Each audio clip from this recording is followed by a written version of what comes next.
Eu vi no Rios recentemente um cara que mexeu com a minha cabeça. O cara falava assim, que você não é a média das 5 pessoas que você anda junto. Eu falei, cara, interessante. Ele falava assim, a secretária do presidente, ela passa 8 horas com ele, do presidente da empresa. Eu não vira o presidente. Então ele falava que primeiro você se torna, depois que você se torna, você acaba andando com essas pessoas e não o contrário. Parou o Rios, acabou o Rios. Eu falei, cara, isso vai muito de contra de tudo que eu falei. Eu falei, cara, não é possível. Mas ao mesmo tempo faz sentido. Faz sentido, é uma argumentação válida. Então eu não sou um cara assim, enviesado. Aí eu, sei lá, dormi, não necessariamente na hora que dormi. Cara, quando eu acordei eu tive a resposta. E aí eu saquei. Sejam muito bem-vindos ao podcast 6 em 7. Aqui a gente fala sobre os primeiros passos para quem está começando o mundo do marketing digital e quer aprender a usar a internet para ganhar dinheiro, mais especificamente fazer um 6 em 7, que significa 100 mil reais de faturamento em 7 dias consecutivos. Eu sou o Lorival Júnior. Eu sou Kate Maria. Eu sou o Thiago Batista. E eu sou o Érico Rocha. E o tema de hoje é: quais são as principais influências de Érico Rocha? Nossa Senhora. Érico Rocha, pra gente, eu costumo ver no mundo da música, é isso, cara, se eu quero tocar igual o Slash, a melhor forma de eu aprender como tocar igual o Slash não é estudando o Slash, mas estudando as coisas que o Slash ouvia. E aí você começa a entender. Graças a Deus não é fazendo as coisas que o Slash fazia. Graças a Deus Sabe não. Deus o que o Slash fazia, né? Esses Sabe artistas de rock, né? Histórias dos bastidores. Não, mas sabe o que é interessante? Uma vez eu encontrei o Kiko Loureiro. Pra quem conhece. Aluno, né? Aluno da Fórmula. Fez a Fórmula, lançou e tal. E eu encontrei ele lá na Finlândia. E não foi no fim da Ceilândia, não. Foi na Finlândia. Ele tava lá e foi graças ao Snapchat. Fazia Snapchat, ele viu que eu tava lá na Finlândia. Ele é casado com uma finlandesa e tem uma filha. Hoje ele mora, se não me engano, na Califórnia. E aí a gente se encontrou. Né? E aí o Kiko Loureiro, aquele cabelão, né? Guitarrista do Angra e tal. E eu pensava que a vida de roqueiro, como a vida de roqueiro, cara guitarrista do Megadeth. Tá doido. É, guitarrista do Angra, né? Enfim, esse guitarrista. E eu imaginava que a vida dele era uma vida de sexo, drogas e rock and roll. Eu falei assim, aí, meu, enquanto ele só eu, os brothers, eu falei assim, aí, conta pra mim, é verdade mesmo essa vida? E a verdade é que não. Ele bebe, até onde eu sei, bebe pouco, e ele era um atleta mesmo. Ele falava, cara, eu ficava treinando as músicas lá por 8 horas, ele chama malhando, treinando e tal, 8 horas, tantas horas. Então, a vida do músico não necessariamente é a vida que a gente imagina que o músico tem, pelo menos foi a minha percepção. Um cara, tipo, super de boa e nada como você, Lorival. Que não é guitarrista do Megadeth, mas... Que eu não sou Megadeth. Eu fico só com a outra parte. Não, mas é real, cara. Até em show também, a galera fala que, nossa, tem as meninas. Tem nada, velho. Termina o show, tu tá cansado, suado, tem que guardar os equipamentos do carro, brigar pra receber o cachê depois. Não dá tempo, não. Depende do show, né, Lorival? Depende do show, depende do show. Tem exceção, vai jogar essa pra cima de mim? Tem exceções. Mas isso aí, Érica, a gente quer falar aí quais foram suas principais influências em várias áreas da sua vida aí. Então, iniciando aqui até por influências musicais, Érico. Quais são uma das suas influências musicais? Ou você acha que a música te ajudou em alguma forma? Letra, você sacar uma parada? Hoje em dia eu faço muita cópia com letra de música, mas eu não acho que ajudou, não sei não. Mas a minha primeira principal influência musical é a Legião Urbana. É uma pena que o Renato Russo, né, morreu. Né? Pô, o cara bom de letra. Eu não sei a certo quando ele apareceu. Naquela época não tinha muita televisão como tem hoje, Rios ou YouTube. Então a gente não conhecia muito a pessoa. Então eu não consigo ainda me conectar com a pessoa quando ele falava. Assim, eu não tenho poucas. Sei lá, o máximo que eu acho que você conseguia ver na época, ou que eu conseguia ver, ele indo no Faustão. O Legião nunca foi no Faustão, no Programa Livre. Ainda tem isso? O Programa Livre era do Serginho Groisman, né? Tinha um pouco disso e tal. Depois virou Altas Horas. Mas pra mim, aquelas letras, pra mim, Faroeste Caboclo é uma história, né? A primeira música que teve uma história, era uma letra de 9 minutos. A gente ficava decorando pra entender a história. E, meu Deus, que história! Que história! Às vezes eu toco Legião Urbana, Faroeste Caboclo, eu fico falando, cara, o cara que pensou nessa história. Lá atrás eu falava, devia ser um filme. Eu acho que agora tem até o filme. Sim, né? virou mas, filme. Mas não é bom o filme, né? Estranho, né? É razoável. É bom? Eu achei bom. legalzinho. Achei É, bom. eu tenho que ver de novo, então. Mas assim, a história pra mim é uma coisa de louco. Cada letra das músicas dele, né? E pega as músicas mais simples. Tipo, quando o sol bater na janela, você parar e meu Deus, que letra, né? Então, assim, não tinha todos os discos, mas eu tinha todas as fitas gravadas dele. Eu tinha uma caixa de fitas gravada. Inclusive, teve uma época que eu gostava tanto, eu não conhecia o Avatar. Sabe que você não gostava, você gosta tanto de uma coisa, e aí você não conhece o Avatar e acha que é outra pessoa. Eu tinha uma namorada. E aí, cara, eu falei assim, vou dar o presente perfeito pra ela. Gravei todas as músicas. E gravei todos os discos do Legião, mas todos. Deu um trabalho arrumar, porque eu não tinha todos os CDs, então você tinha que meio que picotar. Você tem esse. Aí, eventualmente conseguiu os CDs. E naquela época tinha aquele som grande. Let's, essa galera, bichinho não conhece, mas na época você comprava um armário, não comprava um som. Preto, aí tinha um LP em cima, aí tinha um rádio que era desse tamanho, tinha modos, e tinha um módulo de fita tinha duas fitas. Total. Aí parei, cara, e eu sentei na minha Páscoa, no meu feriado de, sei lá, aquele feriado prolongado que eu estudava fora, né? Então eu voltava pra casa quando tinha um feriado mais prolongado, assim. Sentei, velho, gravei todos os discos. E não só isso. Peguei, imprimi todas as capas. E aí, difícil era imprimir as capas num formato que cabe na fita. Tu não conhecia o Granville nessa época, né? Senão isso é pirataria. Eu acho que era legal você gravar. Eu não acho que era ilegal gravar, não. Não que eu... ser gravado rádio. Eu acho que era ilegal comercializar. Eu não sei se era ilegal gravar, mas se fosse também eu estaria. Mas a piada foi boa. Mas assim, e aí gravei tudo, e aí ressaziei as capinhas. Demorou um tempo pra colocar as capinhas no formato do cassete. Lorival. E aí imprimi, que era complicado imprimir colorido. Pra você ter uma ideia, a impressora que eu tinha era aquela que tinha um buraco do lado para se encaixar uns pinos no papel para ele ir para frente. Aí eu tive que arrumar uma impressora, sabe, com um jato de tinta, era uma coisa de louco. Lançou a impressora, e aí imprimi tudo, botei na capa, e aí ainda decorei a caixinha. E aí foi lá e tal, falei, cara, presente perfeito. Eu não sei se era aniversário, o que quer que seja. Fui lá e dei pra ela. Que legal. Putz, você viu, a relação não foi pra frente, né? Mas você não entender, né? Que a pessoa não gosta daquilo necessariamente que você gosta, não? Não gosta de Legião Tem Urbana. até a piada do Sérgio Bastos. Quando eu fui lançar o Pro Leilões da primeira, essa ninguém conhece. Não é nem piada. O Sérgio Bastos era o Hugo, a gente comprava em leilão. E na hora de comprar em leilão, você tinha que ter um advogado. E a gente não sabia tanto das regras de leilão. Então a gente achava que não ia ter autoridade. Então e nem sabia fazer um curso de leilão. Então a gente pegou o Sérgio Bastos para ele auxiliar a gente. A gente pagou ele, auxiliou e tal. E ele é primo da Juliana. E foi esse cara que deu a ideia de que leilão de imóveis. É o cara que tá na história do vídeo, que leilão de imóveis era um lugar com muita barganha. Foi muito massa. Mas enfim, chegou uma vez que ele ama cerveja. Mas ama cerveja. Tipo, ele ama cerveja igual eu gosto de amolar faca. Cara, ele ama. Então, por exemplo, ele foi fazer uma viagem na Europa. Ele não foi fazer uma viagem na Europa. Ele foi fazer uma viagem nas cervejarias da Europa. Só cervejaria. Então, ele ia pra Europa, foi com um amigo dele. Eu morava em Londres na época. Ele foi lá com um amigo dele, foi lá fazer a viagem na Europa e passava, vou visitar a fábrica da Heineken, vou visitar a fábrica disso, daquilo, e foi. E tem uma cerveja que é muito cara, inclusive, que chama Deus. E chama Deus mesmo. É belga, ela é vendida numa garrafa de champanhe, ela é feita metade dela. Uma parte dela é feita na Bélgica, a outra metade tem que ir pra França. Eventualmente ela é garrafada. Eu acho que uma garrafa dela deve ser uns 200, 300 reais. Na época que tinha, era tipo uma das cervejas mais caras quando vinha no Brasil. Caríssima. Ele pegou, comprou 3 garrafas de Deus. E aí, quando passou em Londres, ele me deu uma garrafa de Deus.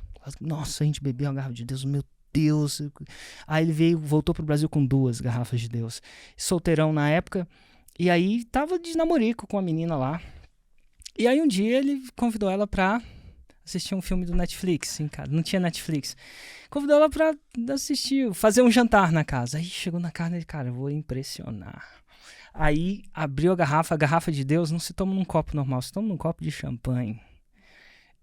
Aí ele falou assim, agora é a hora. Vou abrir minha única garrafa de Deus. Abriu a garrafa de Deus e aí serviu pra ela, serviu pra ele. E como se nada tivesse... Nem contou muita história. Como se nada tivesse... Continuou o jantar. E ele continuou, né, completando o copo, mas percebeu que o copo só ficava na metade. Aí tem uma frase que a gente usou por 10 anos depois. Aí na metade ele virou e falou assim, nossa, e aí? Gostou dessa cerveja? Aí a menina virou e falou assim, coitada. Ela virou assim, cerveja. Reza a lenda que ele mandou ela embora pra casa, falou assim, acabou, não tem nada. Então toda vez por muito tempo eu e o Hugo, toda vez que, sei lá o quê, chegou o Lorival, você gostou dessa banda, foi no show da vida, rock and roll, cerveja. Mas enfim, não conheceu o Avatar, né? Mas cara, Legião Urbana foi a minha primeira grande influência, a primeira banda que eu ainda escuto bastante, agora tá tudo no Spotify, né, e tal. E você aprendeu a tocar violão também por causa Tocava da Legião Urbana? Não, eu aprendi a tocar violão por causa da igreja. Aí tá aí uma grande... todo mundo tinha uma igreja sendo construída ali em Brasília, São Francisco, ali no final da Asa Norte. E aí o que acontecia? Quando eu tinha, sei lá, 13, 14 anos... É muito importante ter amigo. E todo mundo da minha quadra, todo mundo era filho de servidor público. E aí é uma galera que ia muito na igreja, de verdade. Acho que vai até hoje. Só que aí a galera ia pra igreja. E, cara, tinha um social na igreja fantástico. Então, você ia pra igreja e aí você rezava lá e tal, participava dos grupos. Mas o que tinha? As meninas. Quando você tem, sei lá, 15, 16 anos, o que um garoto pensa? Você só pensa... Então aí eu comecei a tocar violão pra aumentar a possibilidade de eu arrumar uma namorada. Porque não rolava mais de jeito nenhum. Não tinha o Tinder, né, cara? Não tinha o Tinder, era o Érico antes de ser o Érico, entendeu? Na época, porra, só me fudia. Mas, só que aí eu percebi que os caras que tocavam violão, as meninas ficavam admiradas. Eu, pelo menos tinha toca aquela música. Aí o cara tocava Sweet Child of Mine, tocava Knocking on Heaven's Door, Wish You Were Here, Stairways to Heaven. Eu falei, vou tocar também. Aí tava todo mundo tocando. E aí, só que os carinha tocavam muito melhor que eu. Eles eram tipo uns Lorivalzinhos, assim, sabe? O Igor, o Robson. A gente tinha uma banda. E aí eu falei, tem que participar dessa banda, porque isso vai aumentar a minha probabilidade de arrumar uma namorada. Né? Aí, tô na banda. Aí comprei a guitarra. Aí os caras, tipo, eles eram muito amigo meu, cara. Os caras bem brother. Eu tocava mal. Você tá ligado? Pior do que eu canto. Aí eles me botaram de guitarra base, que é tipo o cara que tá lá com a guitarra que não vai estragar a música, né? É tipo você dar o controle desligado pro seu sobrinho jogar. É tipo o Zezé de Camargo e Luciano, você ser o Luciano, entendeu? Não, nada de errado do Luciano, foi mal, mas tipo, o Zezé de Camargo meio que dá uma puxada na parada lá, né? Você vê até no filme. O cara, tipo, ser o compadre Washington do El Chan, entendeu? Só virar no final, ordinária, tipo, entendeu? No compadre Washington, o que fazia o compadre Washington? Assim, se o compadre Washington ficasse doente, não parava o show do El Chan. Não parava, então... Era isso, mas foi uma grande experiência, mas eu acho que eu ia muito pela comunidade mesmo, eu acho que pra quem vai bastante, eu acho que a comunidade faz muito. Meus amigos estavam tudo indo lá, e aí foi aí quando eu fui mais pra faculdade, aí já não tinha mais isso, né, então eu acabei indo menos na igreja, aquela coisa toda. Então a música eu tocava na missa, cara. No social, fazer o social. Cara, tocar na missa, só porque tocar na missa, pô, você tinha a possibilidade de pelo menos aparecer, você existir. Tipo, você fala isso porque não é assim, a vida, cara, não sei como é que é a vida hoje, mas a vida era dura aí, com quem não era, sei lá, bonito, sei lá, aquela coisa toda. Complicado. Mas enfim, ou simpático, ou falava as piadas, enfim. E coisas que influenciou em você em negócios, Zé? O que você acha que foi, tipo assim, a música parece que foi mais num sentido social, assim, agora coisas, livros que você já leu, cara, coisas... o primeiro livro que influenciou, assim, que eu não consegui dormir, eu lembro que eu tava em Londres na época, fui passar umas férias em Florianópolis, e lá encontrei um amigo que morava na mesma república. E, cara, ele tava vivendo a vida, morando numa cidadezinha, Tijucas, perto, pra quem conhece, perto... Trabalhava numa cerâmica que chama Porto Belo, inclusive os pisos Porto Belo, trabalhava na Porto Belo. E, tinha uma casa grande. Sei lá, em Londres eu tinha um apartamento de, acho que 50 metros quadrados. Isso é contando até o corredor, eu acho. Mas, enfim, era pequeno, então ele tava vivendo essa vida e ele tava no multinível na época, se não me engano, um desses multiníveis. E, de alguma forma ou de outra, eu acho que ele tinha intenção de me recrutar para esse multinível. Se não me engano, era a Herbalife. Tá aí, a Herbalife. E aí eu já era gordinho. Pô, o cara chegou lá, cara, vamos empreender. E naquela época, multinível não tinha essa fama que talvez hoje tinha. Não sabia nem o que era. Ele, essas paradas, os tiques a ficar em forma e tal. Inclusive, eu achei uma massa, porque na faculdade ele era mais cheinho e tal. Eu tava super feliz e tal. Essa galera do multinível, parece que você anda e ele tá feliz, entendeu? Não sei se é, assim, eu acho que faz parte você estar feliz com a sua vida. Isso é, sei lá, sedutor. Nada de errado com isso. Mas mas eu não peguei muito na época, ele me deu um livro. Eu falei assim, Érico, você tem que ver esse livro. Ele me deu o livro Pai Rico, Pai Pobre. E eu li aquele livro e a minha vida modificou completamente. Porque eu era filho do pai pobre, né? E meu pai não era pobre, meu pai era uma classe média e tal, mas assim, não era rico também. E aí, eu de alguma forma ou de outra, tinha pretensão de ter liberdade financeira, de ser rico. E naquele livro, o padrão do livro é que não necessariamente é o estudo que vai te trazer isso. Você, de alguma forma ou de outra, empreender. Né? Ter ativos, né? Ter ativos. Então, aquilo ali... E era interessante porque muito da... Eu morava em Londres ou Alemanha, não sei se é o certo, se eu estava em um e outro. Mas tinha meus pais, né? São funcionários públicos até quando aposentaram.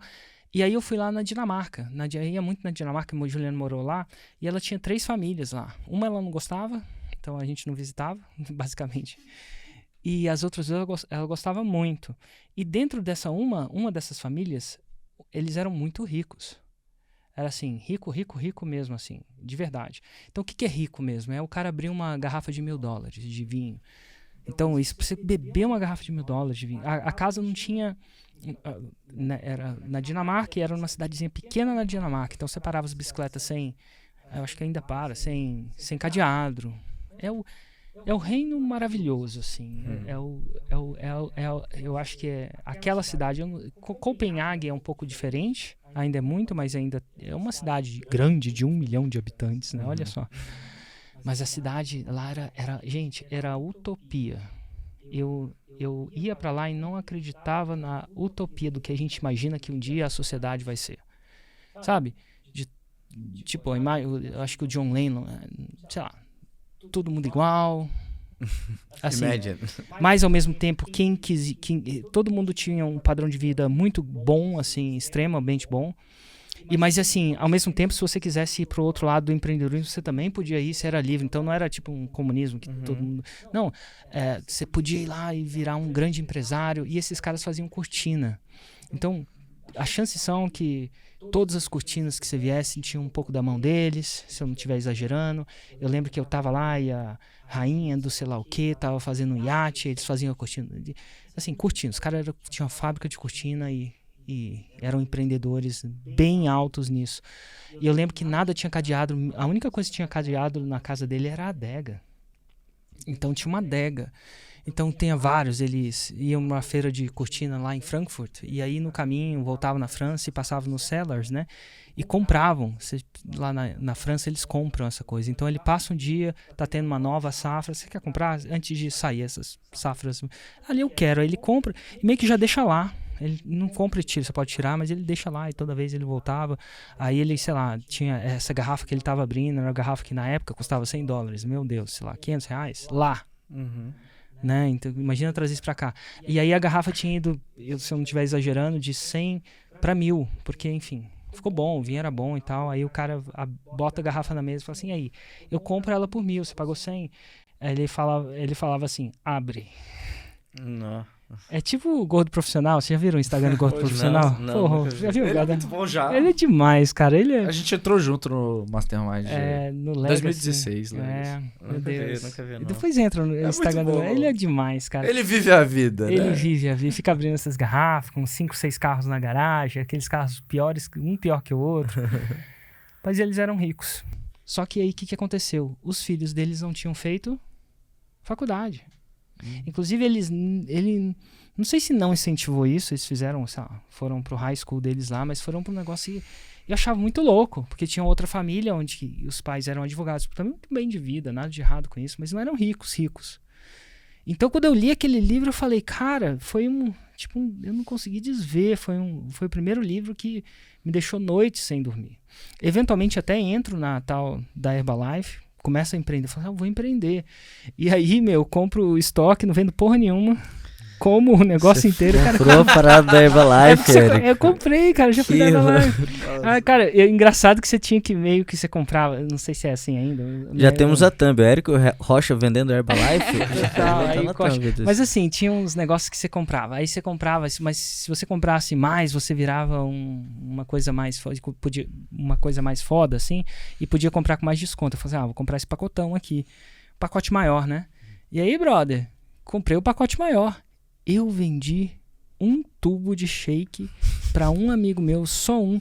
O resto eu comi Herbalife para caramba. Fiquei magrinho. E na época, aí a parada funcionou. Eu emagreci mesmo. Mas, chegou uma hora que eu não aguentava mais comer um shake. Você tem que meio que aliviar dessas paradas. Foi o primeiro multinível que eu entrei. Entrei em outro também. Vocês sabiam que eu entrei no multinível? Qual? Não, mas assim, ainda queria empreender. E eu falei, cara... E aí, uma vez, foi num outro multinível. Esse aí foi um scam, né? Acho que foi derrubado pelo governo. Mas a história do multinível era assim.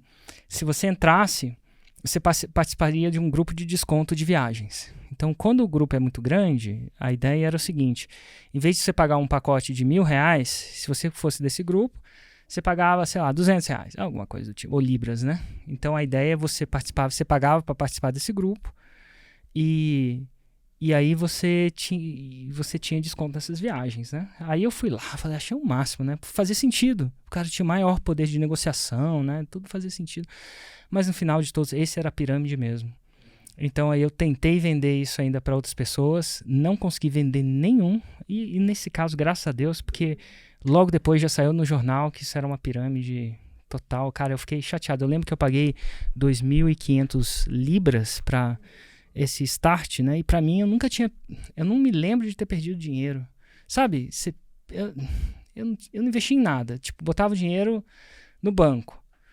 Perder dinheiro às vezes como comprar uma passagem aqui e ali, mas não ser investido. Eu perdi 2.500, mais ou menos 2.500 libras e aquilo me afetou tanto e me afetou também no caso desse, né? Que nem todos são assim, né? Tem os multinível certo, mas aquele, eu falei, cara, e se eu tivesse colocado alguns dos meus amigos e eles tivessem perdido dinheiro por mim, aquilo me deixou tão pra baixo, assim, de verdade. Mas foi uma experiência que eu tive de empreender, né? Foi a primeira vez que eu perdi dinheiro. Hoje em dia, e mais pra frente, eu acredito que foi muito bom, assim. Não foi bom ter entrado do jeito que foi, né? Mas foi uma experiência de você... O empreendedorismo é isso, você tem que estar muito preparado para perder. Porque não só se ganha, né? Não é uma coisa que você ganha um salário e você pode manter ali, colocar na renda fixa ou alguma coisa melhor, mas que tem risco comedido, né? O empreendedorismo é uma coisa de alto risco. Foi uma primeira cicatriz de batalha ali. Foi. E aí depois minha próxima coisa, demorou um tempo para eu voltar, viu? Eu falei, vou começar a ganhar dinheiro, mas aí também o problema da vida é que a vida também, ela também pega. Então não é tipo, não vou empreender e a vida vai continuar fantástica. Não, tipo, ela continuou do jeito que era. Eu conto da minha história, que enfim, eu não gostava tanto do que eu fazia. Então, e aí você bota 1 ou 2 anos e fala assim, e aquele empreendedorismo? Tipo, entendeu? Você volta assim, você tem você tem essa coisa assim de você... Da vida voltar também. Mas não quando você perdeu essa grana, você meio que deu uma desistida, assim, velho. Eu fiquei meio deprê, sinceramente. Eu fiquei sem autoconfiança, eu achava que talvez minha mãe tivesse certa, nada de errado, mas ela falava que empreendedorismo não funciona, ou não é tão bom quanto ter um emprego, enfim. Então eu fiquei, eu não sei se foi anos, mas foi um tempinho, assim. Mas aí eu só voltei quando a minha vida tradicional começou a bater também. Ela começa a bater, a vida bate, né? Tipo, num trabalho que eu não gostava, Aí você faz isso 1 ano, faz isso 2 anos, então isso vai batendo. E aí no bater, foi aí que eu li um outro livro. E aí esse foi nossa, esse foi massa. Um dia um amigo meu, chama Aníbal, chegou em casa, eu tinha voltado do Ano Novo no Brasil. Esse Ano Novo eu tinha passado no Brasil, às vezes eu passava, às vezes não.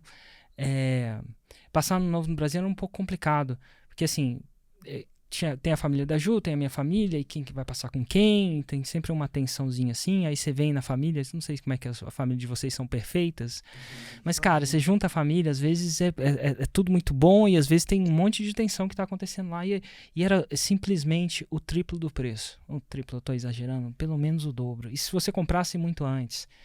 Então assim, teve uma época que eu achava que eu não ia passar o Natal no Brasil, e eu falava, cara, eu não vou passar o Natal, e eu vou tirar férias numa época normal, onde as passagens estão no preço normal, onde o aeroporto não tá aquela loucura, porque é aeroporto europeu, né? Brasil mas lá, sei lá, eu acho que a galera, não sei se viaja mais, é uma loucura raiz. Pega um aeroporto Londres, sabe? Então era tudo mais caro, chegava aqui no Brasil tudo mais caro. Eu falei, vou esperar 1 semana, 2 semanas, 3 semanas, vou em fevereiro, fora do carnaval. Então e aí eu passo mais tempo, é tudo muito mais barato. E não tem as neuras, a gente vai visitar as famílias, tá todo mundo feliz, entendeu? Passa um tempo com um, passa um tempo com o outro, não tem o Natal agora é meu, não é meu. Tem um pouco dessa coisa, dessa negociação aí. Então, por muitas vezes eu passei o Natal na Dinamarca, olha só, né, com essa família dele, porque era perto, era a única coisa perto de família que a gente tinha, sabe? Então... E tinha os vinhos de $1.000, pô. Cara, tinha cada... Cerveja Deus. Cerveja Deus. Cerveja, vinho, era muito legal. Eu passei muito tempo lá, assim. Eu devia ter boas lembranças. Mas enfim, a gente se conecta até hoje. A gente vai viajar. Quando a gente vai viajar pra lá, eles viajam pro mesmo lugar. É muito legal. Massa. É muito legal. Mas assim, e aí eu voltei de uma viagem pro Brasil que eu tinha ido pro Brasil. Aí encontrei com esse cara lá em Londres. Você sai do Brasil quente, volta lá, é um terror de frio. Não que seja muito frio, mas é o dia anoitecendo às 5 horas, sabe? Tem um pouco de deprê nisso. É muito legal fazer isso 1 vez ou 2, mas quando você faz 10 vezes disso, você começa... 5 horas, cara, 5 horas, 4 horas tá ficando negro. E de verdade, então dá um pouco disso.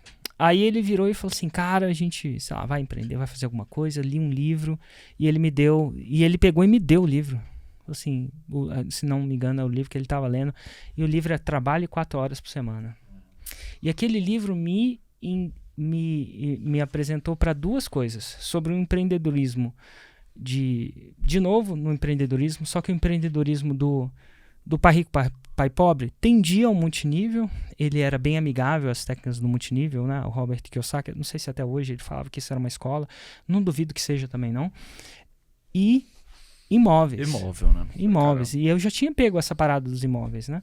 Mas no trabalho 4 horas por semana ele me introduziu um novo conceito de você criar um produto digital. Então lá no livro, não sei se tem hoje, nas versões de hoje, ele conta um estudo de caso bem de leve de um cara que vendia, se não me engano, preset de música para DJ. Tem. Inclusive um negócio chama Pro Sounding Effects, e ele fazia não sei quantos milhões com isso, não sei se é muito ou pouco. E é tão assim que o Pro Leilões chama Pro Leilões por causa desse Pro Sound Effects do livro.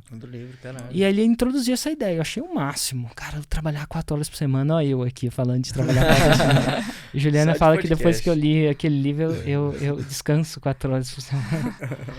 Mas tinha muito de terceirização nesse livro também. Tinha muito de terceirização, tinha conceitos incríveis lá. Eu passei muito tempo sem dormir com aquele livro. Eu parecia um evangelizador com aquele livro, né? E, cara, lê esse livro. Você fez a parada que ele manda, que você tem que deitar no meio da rua, assim, e não ligar com nada?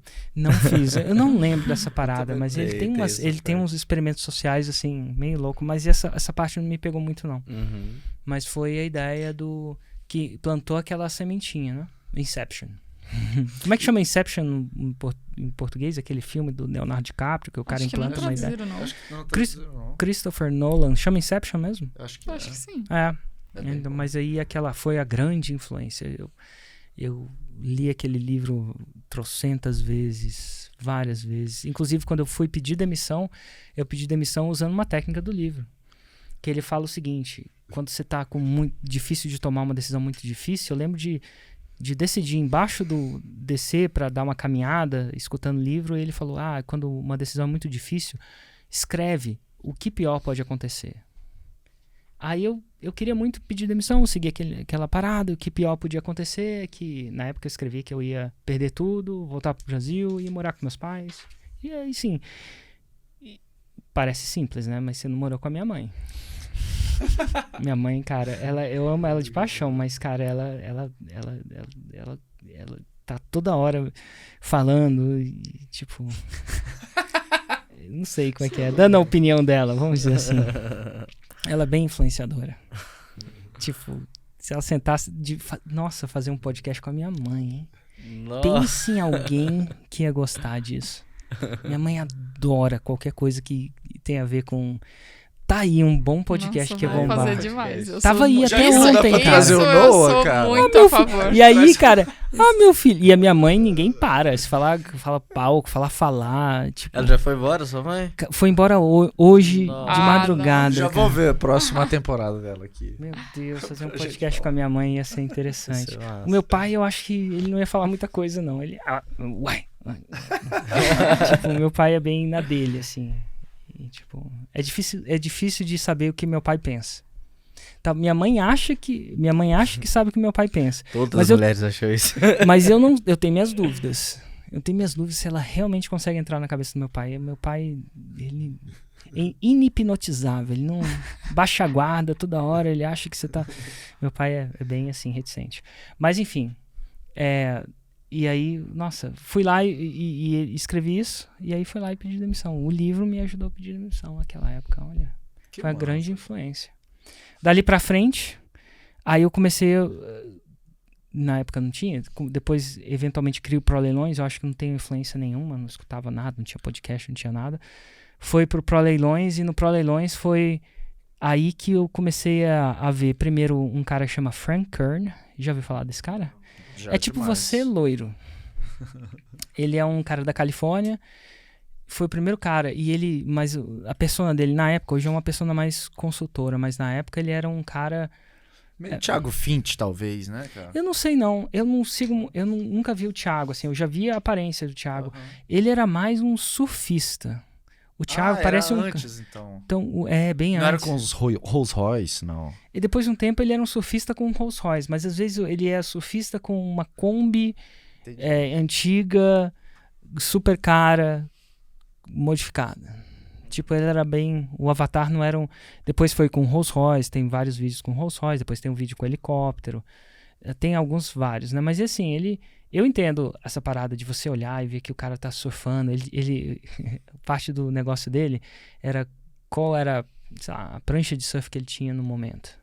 Morava em La Jolla, Califórnia, costa oeste, sol se põe todo dia, você vê o sol se pondo todo dia no mar, né? Então, isso acontece, talvez se você for mais lá pra cima no Brasil, mas não é você tem que acordar cedo pra ver o sol nascendo aqui. Mas ele tinha, sabe, 25 pranchas. Hoje ele foi falar com um cara que customizava a prancha. É um pouco do personagem dele, né? E ele fez algumas palestras incríveis, assim, lendárias naquela época do marketing. E, enfim. E a primeiro vídeo que eu vi dele é ele tocando uma guitarra com slide. Massa. É coisa que você não sabe, né? Não, só sei com copo, sabe? Com copo. E ele tava tocando uma guitarra que ele tinha recebido de um grande copywriter, que eu não lembro o nome. Naquela época se reverenciava muitos copywriters antigos, né? Bem antigos. E ele falou que aquele cara deu ele. Eu até procurei o vídeo de novo, mas eu acho que ele tirou toda essa parte antiga dele do ar, assim. Não tem nada no ar. E hoje em dia você vai ver ele de terno. Ele tem outra persona, né? Mas enfim, ele falava as 3 coisas que ele aprendeu no marketing com a guitarra. Eu falei, cara, que coisa legal. Eu gosto de guitarra, gosto de slide, não sei tocar. Tinha um cabelo, tipo, é o Lorival loiro, assim. Só que bonito. Não, assim... Sobrou o quê, pô? O branco dos olhos é igual. Sobrou o quê? tatuagem e tal. Enfim, e era uma vida, assim, que eu imaginava morar na Califórnia. Inclusive, passei um tempo na Califórnia, pensando que eu ia morar lá, nessa minha viagem ao mundo. Depois não foi um lugar que morar eu curti, não. Mas, enfim. Quando eu falo um tempo, foram 2 meses ou 3 meses, alguma coisa do tipo. Nessa viagem ao mundo que eu fiz. Mas aí ele pega e recomenda o Jeff Walker. Então eu já entrei no lançamento do Jeff Walker, que foi a minha grande influência, né? A maior de todas, em termos de negócio. E aí o Jeff Walker, entrei e ele afiliado do lançamento do do Walker, que chamava Product Launch Manager. Não era nem a fórmula de lançamento, era Product Launch Manager. Eu lembro até hoje dessa copy desse negócio. Era incrível. E só para quem não entende, o Product Launch Manager não era a fórmula de lançamento, era ensinar você a lançar para outras pessoas. Você ser Quase que uma agência? Um gerente de lançamento. Gerente de lançamento. Gerente de lançamento. Só que o produto era $5.000. A fórmula de lançamento é 2.000, né? Nos Estados Unidos. E então esse você ganhava a fórmula de bônus. E ele estava querendo lançar um dos primeiros produtos de $5.000 e tal. E vendeu uns 500, assim. Uau. Então, eu comprei. Comprei achando que eu não ia conseguir comprar, porque você tinha que aplicar para comprar. Você já tinha comprado algum curso online antes? Nunca. Nunca que eu me lembre. Eu acho que eu não tinha comprado. A gente está falando de 2010, 2009. Esse cara, esse Frank, você acompanhou ele na onde? YouTube? YouTube tava começando. Entendi. E você chegou nele como? Cara... Porque isso foi muito antes de Eu cheguei nele porque meu negócio tava dando muito errado, não vendia, em outras palavras, e aí você começa a procurar na internet respostas de como fazer marketing digital.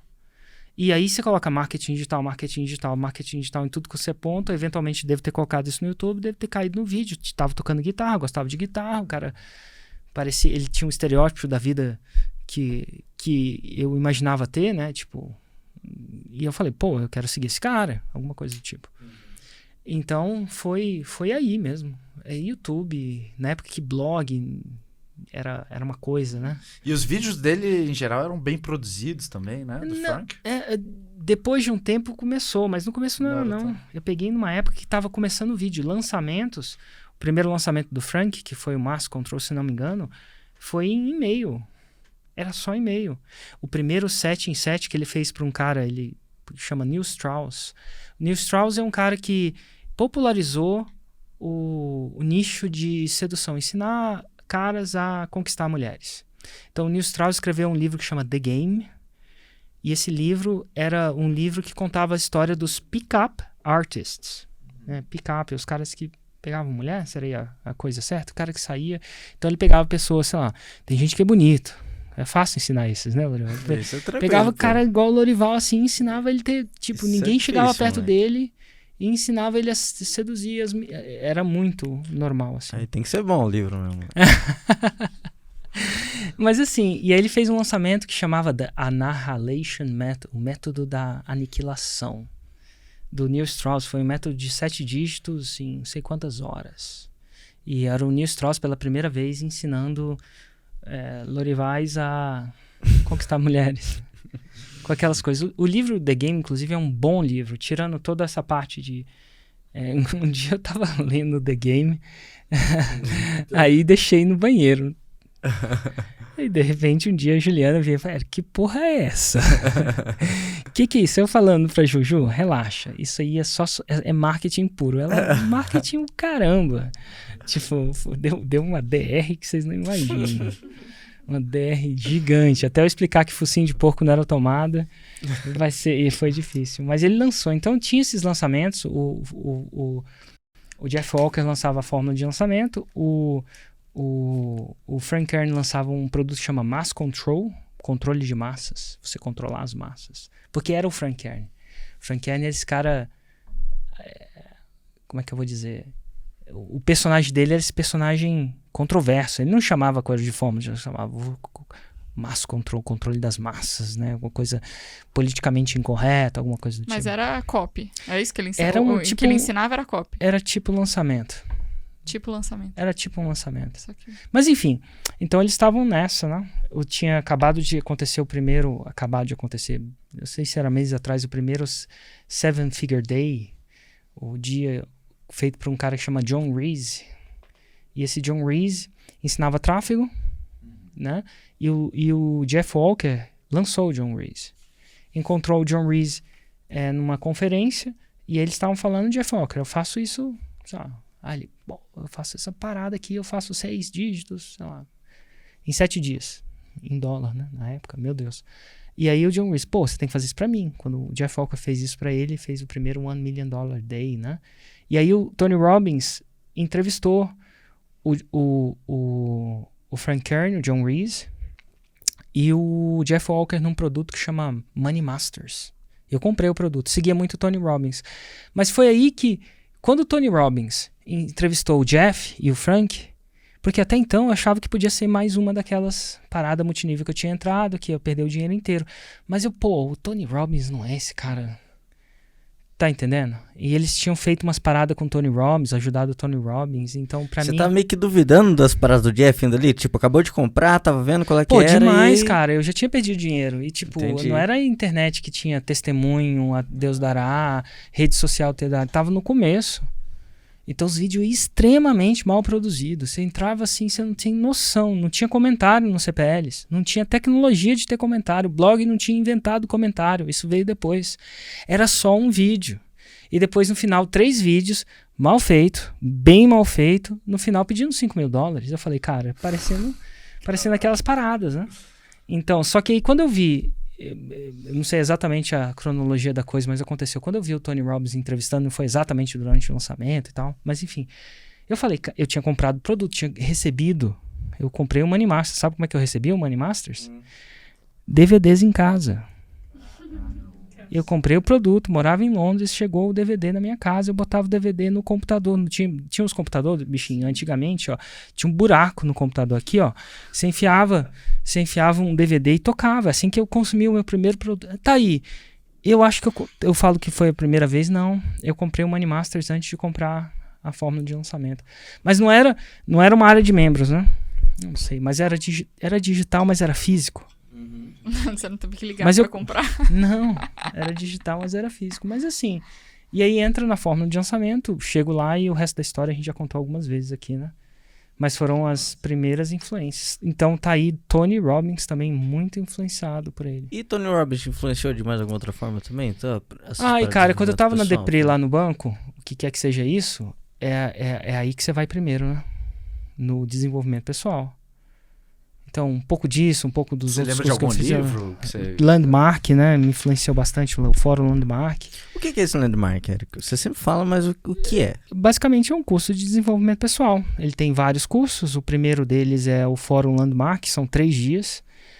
E eu fiz isso presencial em Londres, eu acho que agora é online e tal. Mas é a coisa mais louca do mundo, assim. É bem louco, não é, Kate? É demais. É louco. Mas fiz. Você vai ver coisas lá que você não é pense positivo, Definitivamente. Você vai ver coisas muito novas lá. Conceitos que você não viu em nenhum vídeo. Sério? É nesse nível, assim, de você sair de lá louco da vida, tipo, pedir demissão, ou divorciar, ou voltar do seu casamento. Aí, Lorival. Ou você voltar. Você sai de lá com uma clareza, assim. E ele mexe com a cabeça mesmo. Pensa, eu não acho que nada que eu fiz na minha vida mexe tanto com a cabeça quanto eu falo. E tem vários depois, né? Eu fiz vários, avançado. Eu fiz uns 2 anos daquilo. Eu fiz quase que o currículo inteiro. Até que chegou uma hora que eu falei assim, agora deu. Sabe? Aí porque demandava bastante tempo pra fazer essa Mas qual que foi a mudança que teve em você? Não sei, você meu acha? Deus! Pra começar, eu pedi demissão. Tá. Pra começar, eu comecei a ser mais assertivo e autêntico. Eu não era assertivo. Eu não era assertivo mesmo. Então, eu não conseguia... vai vendo, segura isso, Lorival. Se você entender, eu não conseguia falar não. Era um cara... Sabe aquele cara super gente fina que não fala não? Mesmo quando fala não, mas sem falar não. Eu não falava não, com medo das pessoas, sei lá. Eu tinha... Pra você ter uma ideia... nesse primeiro relacionamento com essa namorada que eu tinha... Do Legião Urbana? Do Legião Urbana. Eu queria terminar, mas não terminava. Porque eu não tinha coragem de terminar. Coisa que pra você é simples. Foi difícil. Todo final de semana. Nossa. Não, é tipo... incrível. Eu era capaz de ficar 1 ano com a pessoa querendo terminar com ela, porque eu não tinha coragem de terminar, não tinha coragem de falar uma coisa que fosse desagradável. Muito do que eu faço hoje, do jeito que eu sou autêntico, de ver, cara, você não tá aqui, de prestar atenção em cada palavra que eu falo, vem de lá. esses desafios todos vêm de lá, essa relação que eu tenho com a minha palavra vem de lá. Não só de um, tá? Eu fiz trocentos. Mas é tipo fórmula de lançamento. No final, todos eles é a mesma coisa, só que focado na mesma metodologia, que são os gatilhos mentais, pilhares de sequência, a fórmula, sabe? Você pode abrir o carrinho um pouquinho antes, um pouquinho depois, fazer um aquecimento, chamar de aquecidinho, mas é um aquecimento, porra, entendeu? No final dos cursos eles faziam isso. Curso muito polêmico também, porque às vezes acontecia umas coisas lá que você não imagina. Então os caras eram bem Cobra Kai, então é um curso, pelo menos na época que eu fazia, o líder, ele é realmente, sabe, não é Sr. Miyagi não, é Cobra Kai mesmo, ele vê uma ferida e vai lidando com isso. Eu não sei nem como é que eles lidam com essas potenciais coisas, mas assim, é um curso raiz mesmo, raiz, antigamente bem mais raiz. E com o tempo eu acho que ele foi ficando mais Sr. Miyagi, assim, até pra encaixar mais numa realidade diferente. Não é muito Sr. Miyagi, não. Não foi muito. muito. Mas você foi presencial, né? Foi presencial, foi. Eu acho que online não tem como ser raiz daquele jeito. É, capaz. Como é que você é raiz daquele jeito e a pessoa desliga? Tipo, porque eu acho que eles tinham muito controle do que eles estavam fazendo e tal. Eu super recomendo, pessoalmente, mas vai lá com a cabeça aberta, porque dá uma reviravolta. Pra mim deu uma reviravolta muito grande, assim. Eu recomendo muito, mas a pessoa tem que estar meio que preparada para uma reviravolta demais. Mas assim, eventualmente eu fiz um curso deles que chama Introduction Leaders Program, que é você, tipo, treinar não sei se é vender o Landmark, mas fazer uma introdução, que é uma espécie de lançamento de semente, para no final vender. E aí lá eu aprendi, quando eu fiz aquilo, eu aprendi um pouco de como os líderes deles eram treinados. Todos os líderes, eu acho que tem 40 no mundo que eles deixam liderar. Cara, tem 20 anos de negócio, só 40 conseguiram chegar ao ponto de liderar o primeiro negócio. São, se não me engano, eu acho que em média 8 a 12 anos de treinamento. Desses anos, eu acho que, sei lá, metade disso você tem dedicação exclusiva, só para tentar chegar lá nesse nível lá, boladão. Eu acho que é mais ou menos, não sei se ainda é assim. Mas assim, coisa de anos e anos. Eu acho que meu irmão tá até treinando para isso. Às vezes eu acho que ele tá, às vezes eu acho que ele não tá, então, porque, tipo, tem muita coisa envolvida, assim, é 20 vezes mais intenso que a IGD. 20 vezes mais intenso que o 9, 10, 11.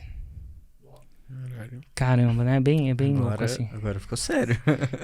Não, é uma intensidade que eu não imagino. Tipo, os staffs deles trabalham de segunda a sábado, de verdade, assim, sábado. Eu não sei nem como é que eles conseguem com a CLT. No Brasil eu não sei como é que é. Lá na Inglaterra isso não é um problema, né? Mas enfim. Mas era intenso. Então eu via isso. Então muito da parada da autenticidade veio de lá. Então talvez eu não teria esse palco que eu tenho hoje se eu não tivesse feito isso. Só que quem tá imaginando que vai fazer isso para ter uma espécie de presença de palco que hoje eu acho que eu consigo ter, lembra que, porra, foram anos lá. Eu não sei, 2006, 2005, 2006, sei lá. Foram anos. Você fez esse curso por anos? É que eu fui fazendo um, depois faço outro.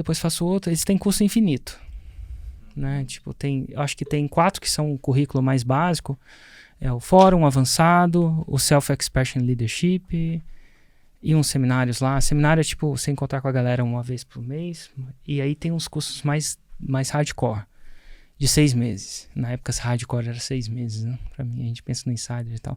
Mas é hardcore mesmo. Eu acho que eu fazia no ILP, eu acho que eu fazia umas 20 horas semanais. Eu fazia 20 horas semanais de curso. Por 6 meses. Eu não sei como é que é hoje. Mas eu acho que era isso que eu fazia.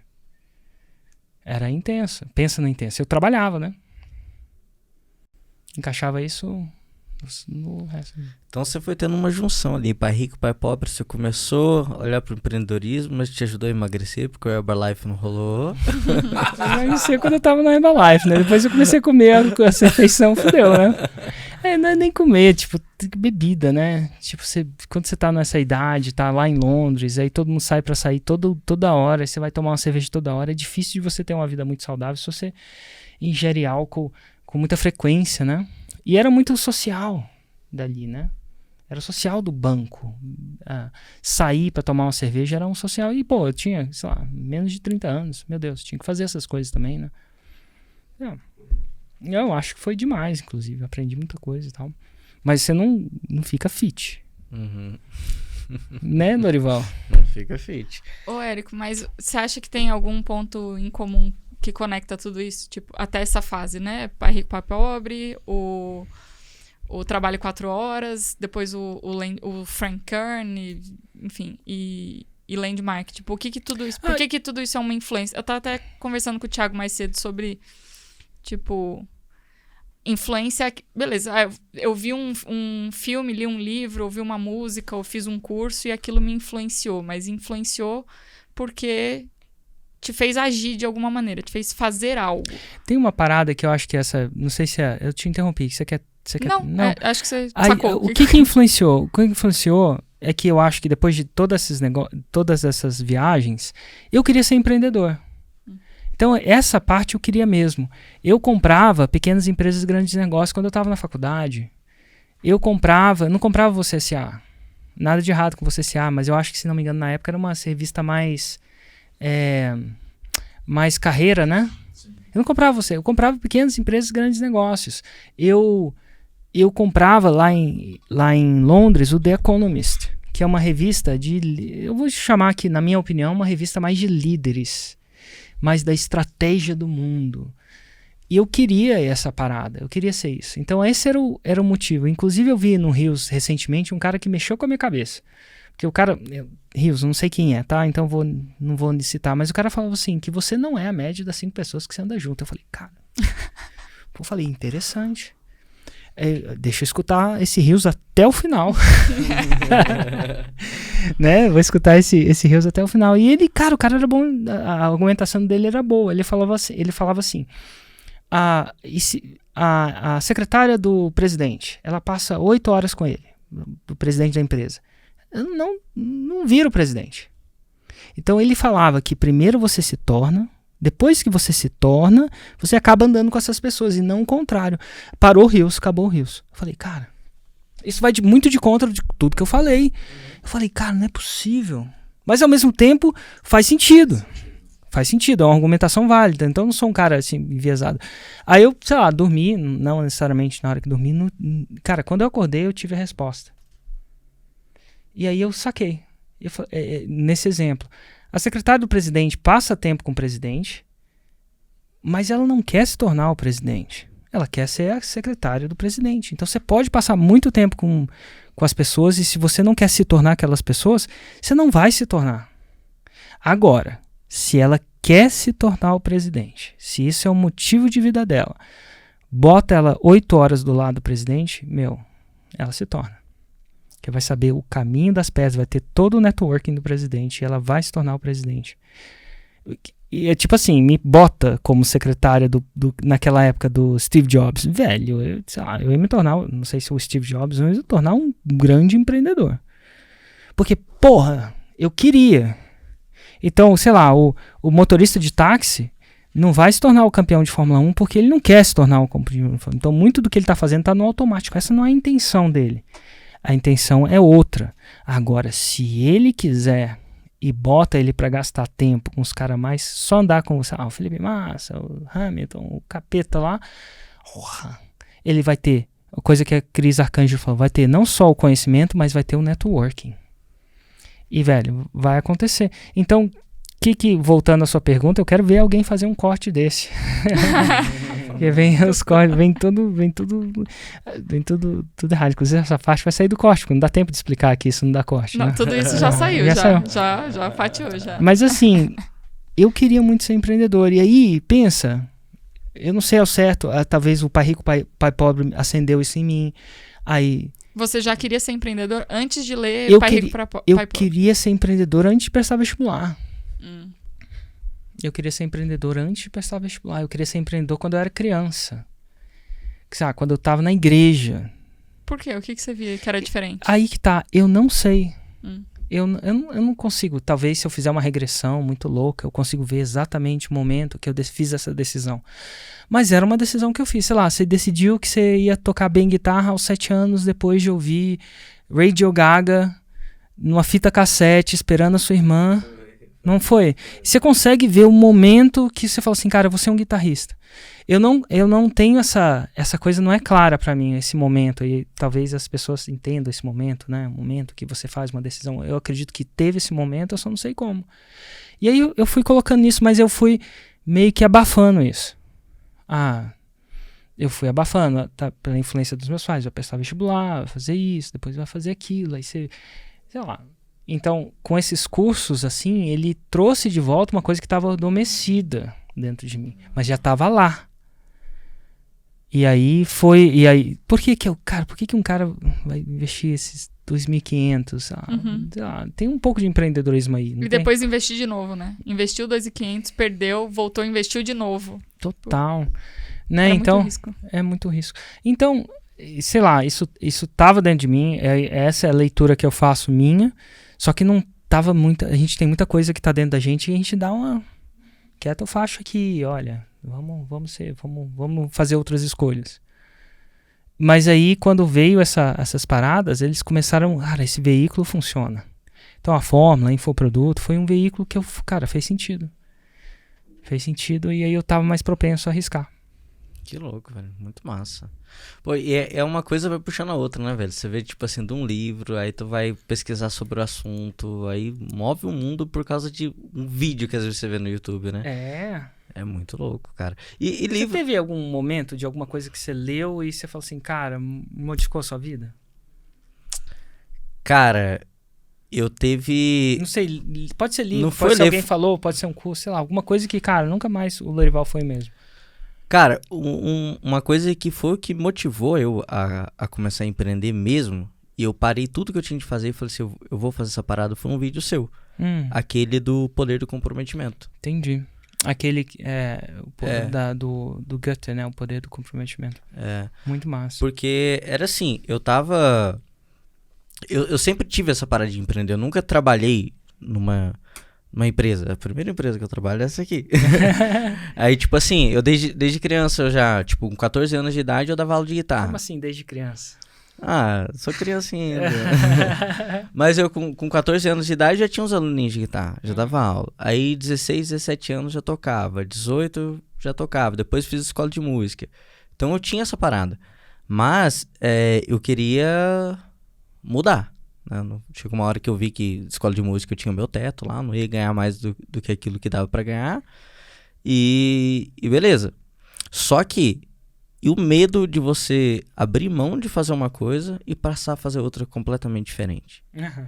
E pra mim vinha muito de um orgulho assim também, sabe? Tipo assim, cara, eu sempre quis trabalhar com música, agora eu vou parar de trabalhar com isso. Nossa, eu tinha uma parada de identidade, só te falando identidade. Então, assim, quando eu comecei a trabalhar nos grandes bancos, e de novo, eu primeiro trabalhei para uma empresa que prestava serviço para eles, depois virei uma espécie de freela, por que não dizer, mas é um freela que nunca tinha férias.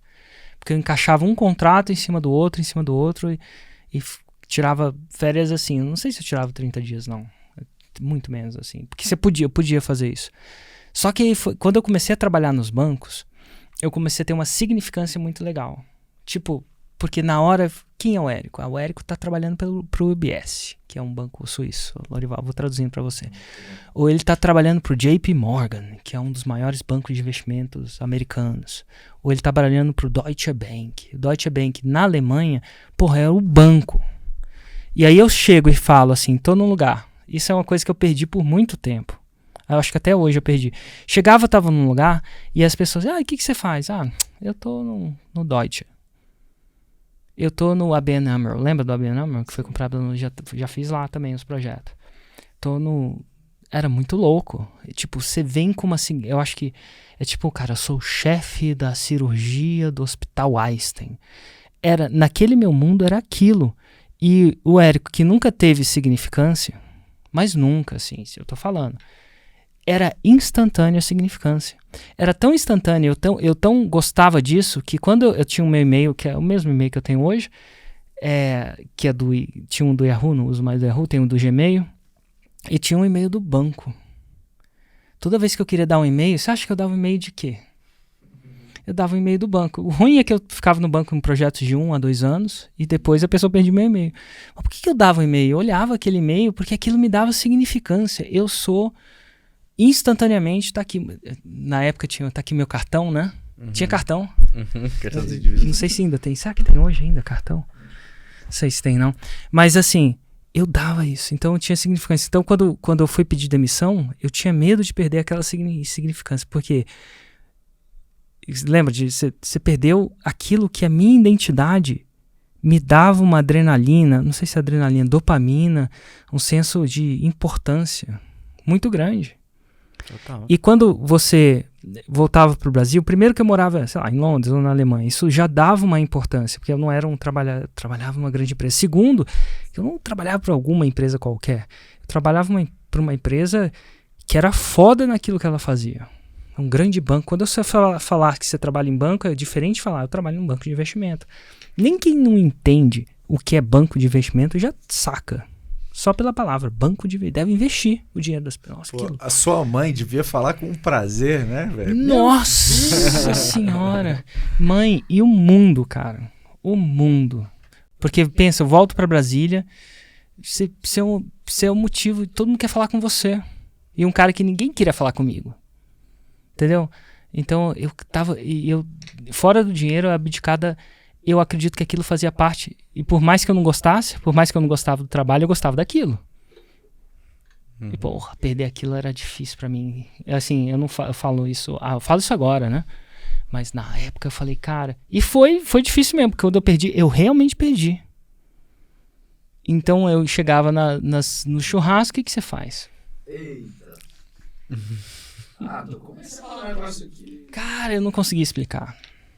Eu não conseguia. Às vezes eu explicava, eu sou um empreendedor. Empreendedor de quê? Eu tentava explicar. Nada do que eu fazia caía nas caixinhas das pessoas. Eu lembro que até depois que eu dei certo já não funcionava. Hoje em dia funciona por causa das redes sociais. Então eu falo, esse é o Érico. O Érico tem 2 milhões de seguidores no Instagram. É assim que as pessoas se relacionam comigo. O que você faz? Até eu conseguir explicar, é difícil. Muito difícil. Aí hoje em dia eu tenho uma empresa de aprendizado à distância. Que hoje funciona por causa, acho que mais depois da pandemia. Mas quando eu falo isso também, se eu chegar e falar que eu sou um médico, as pessoas vão achar. Se eu falar que eu trabalho num banco de investimento, era instantâneo. Falar que você tem uma empresa de aprendizado à distância, foi o que eu tento falar, que eu acho que mais... Às vezes eu fazia umas brincadeiras, falava para as pessoas, sou youtuber. E, tecnicamente eu tenho, sei lá, meus seguidores lá, né? Mas aí depois entrava numas neuras, mas você pinta o cabelo, você faz dancinha, você pode falar que você é tiktoker agora, Érico. Você é tiktoker. Mergulha na banheira de Nutella. Mas isso só veio depois do Instagram. Que depois do Instagram, depois do Facebook, ainda no Facebook, é só você falar qualquer coisa, e aí eventualmente você fala, eu tenho um canal. Qual que é o seu canal? Aí você tem significância automática. Quando você tem milhões de pessoas lá. Aí eles te apresentam, esse é o Érico, ele tem uma empresa, ele tem tantos milhões de seguidores. Aí se você volta a ter... Mas por anos não tinha isso. Não mesmo. Mas quando você fala que você tinha medo de perder essa parte, eu entendo completamente. Dá medo demais. E dessa identidade, risco que você vai ter também, se vai dar certo ou não. E aquele vídeo seu foi uma parada que encorajou, velho. Porque é muito massa você ver como que realmente acontece daquela forma, né? Nossa, antigamente, aí ó, bichinho, não tinha vídeo. Não tinha vídeo, você só tinha que ler um livro que você nem conhecia o cara. Eram os famosos, do Tony Robbins, como é que é? Desperte o gigante em você. Alguma coisa do Lai Ribeiro. Mas era o que tinha, né? E era muito menos palpável, que era só um livro. Não tinha vídeo, não tinha testemunho, você não via a cara do cara.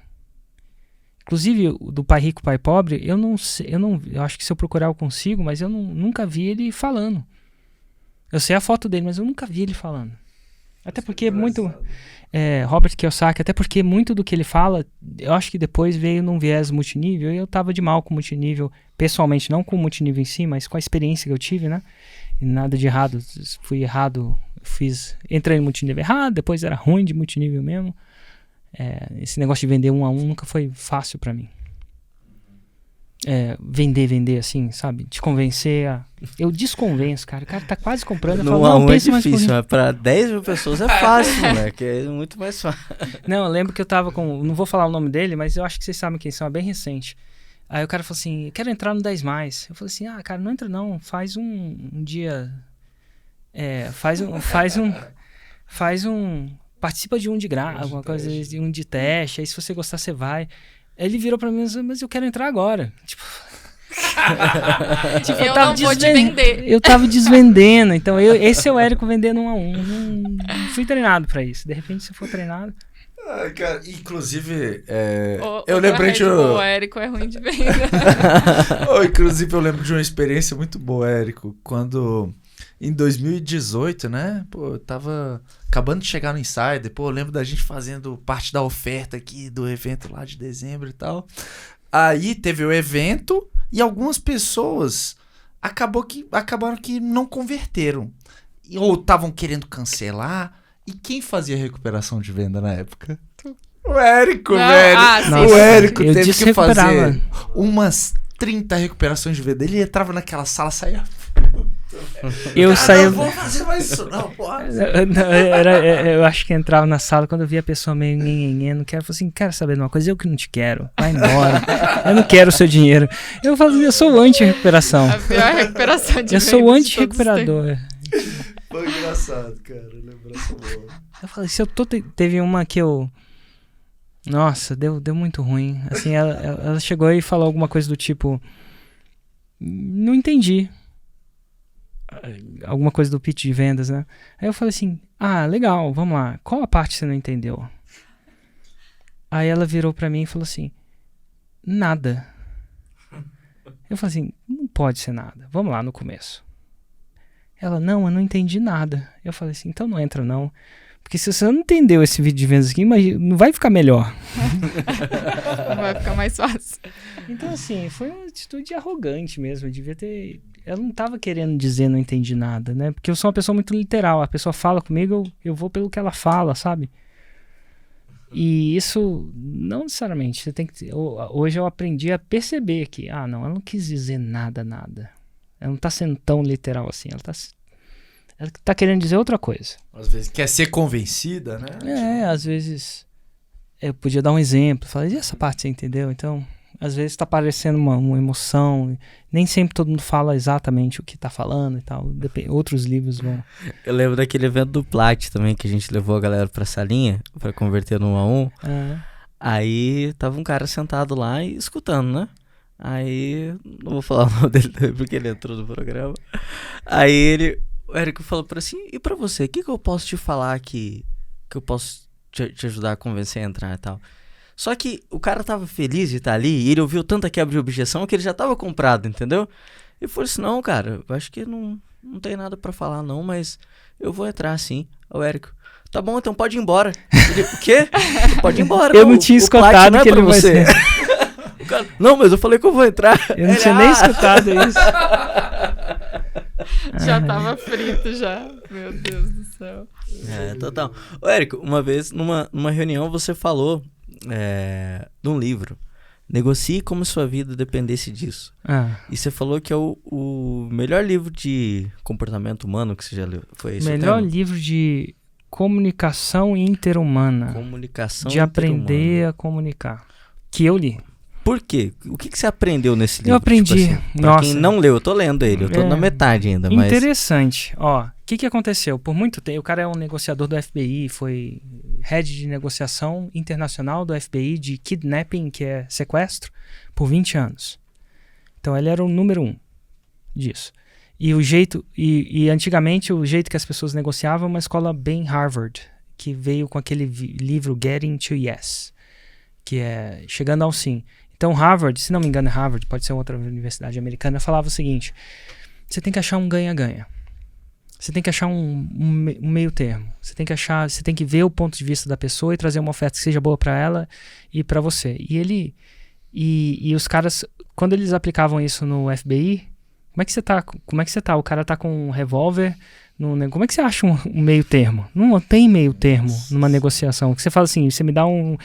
Você pode matar um e leva outro? Não pode. Então, Me dá um refém que eu vou te prender pro resto da vida, né? Não, peraí. E não tinha essa de... eu vou te deixar sair também. Porque ele não pode deixar o cara sair também. Ele não pode matar o cara. Se matar os caras é ruim pra ele. E eles com esse estilo de negociação não funcionava. E ele tinha criou um estilo de negociação porque teve um grande acidente em Munique, onde a polícia acabou matando um refém deu zica. E saiu e cara, os caras saíram e o FBI foi meio que culpado, não sei, do jeito que eles negociavam, bem duro mesmo. E aí ele falou, cara, isso não tá funcionando, a gente tem que aprender a negociar de um jeito diferente.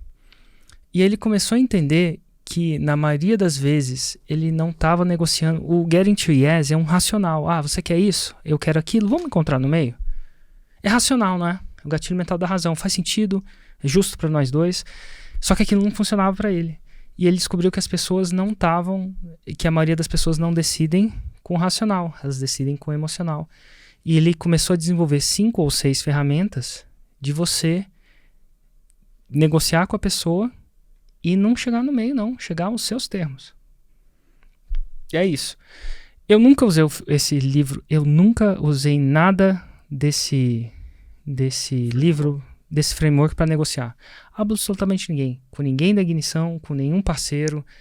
Eu nunca usei essas paradas. Mas eu comecei tem uma parte que ele começa, e muito do que ele fala é começar a ver o mundo de como a pessoa vê o mundo. E isso parece tão simples, né? Mas ele tem os 6 métodos para saber isso. Né? E é clássico. Eu ensinei um pro Noah, o Noah aplicou com o Liam, que tem 6 anos e funcionou. Porque vai negociar com uma criança de 6 anos. Você não negocia.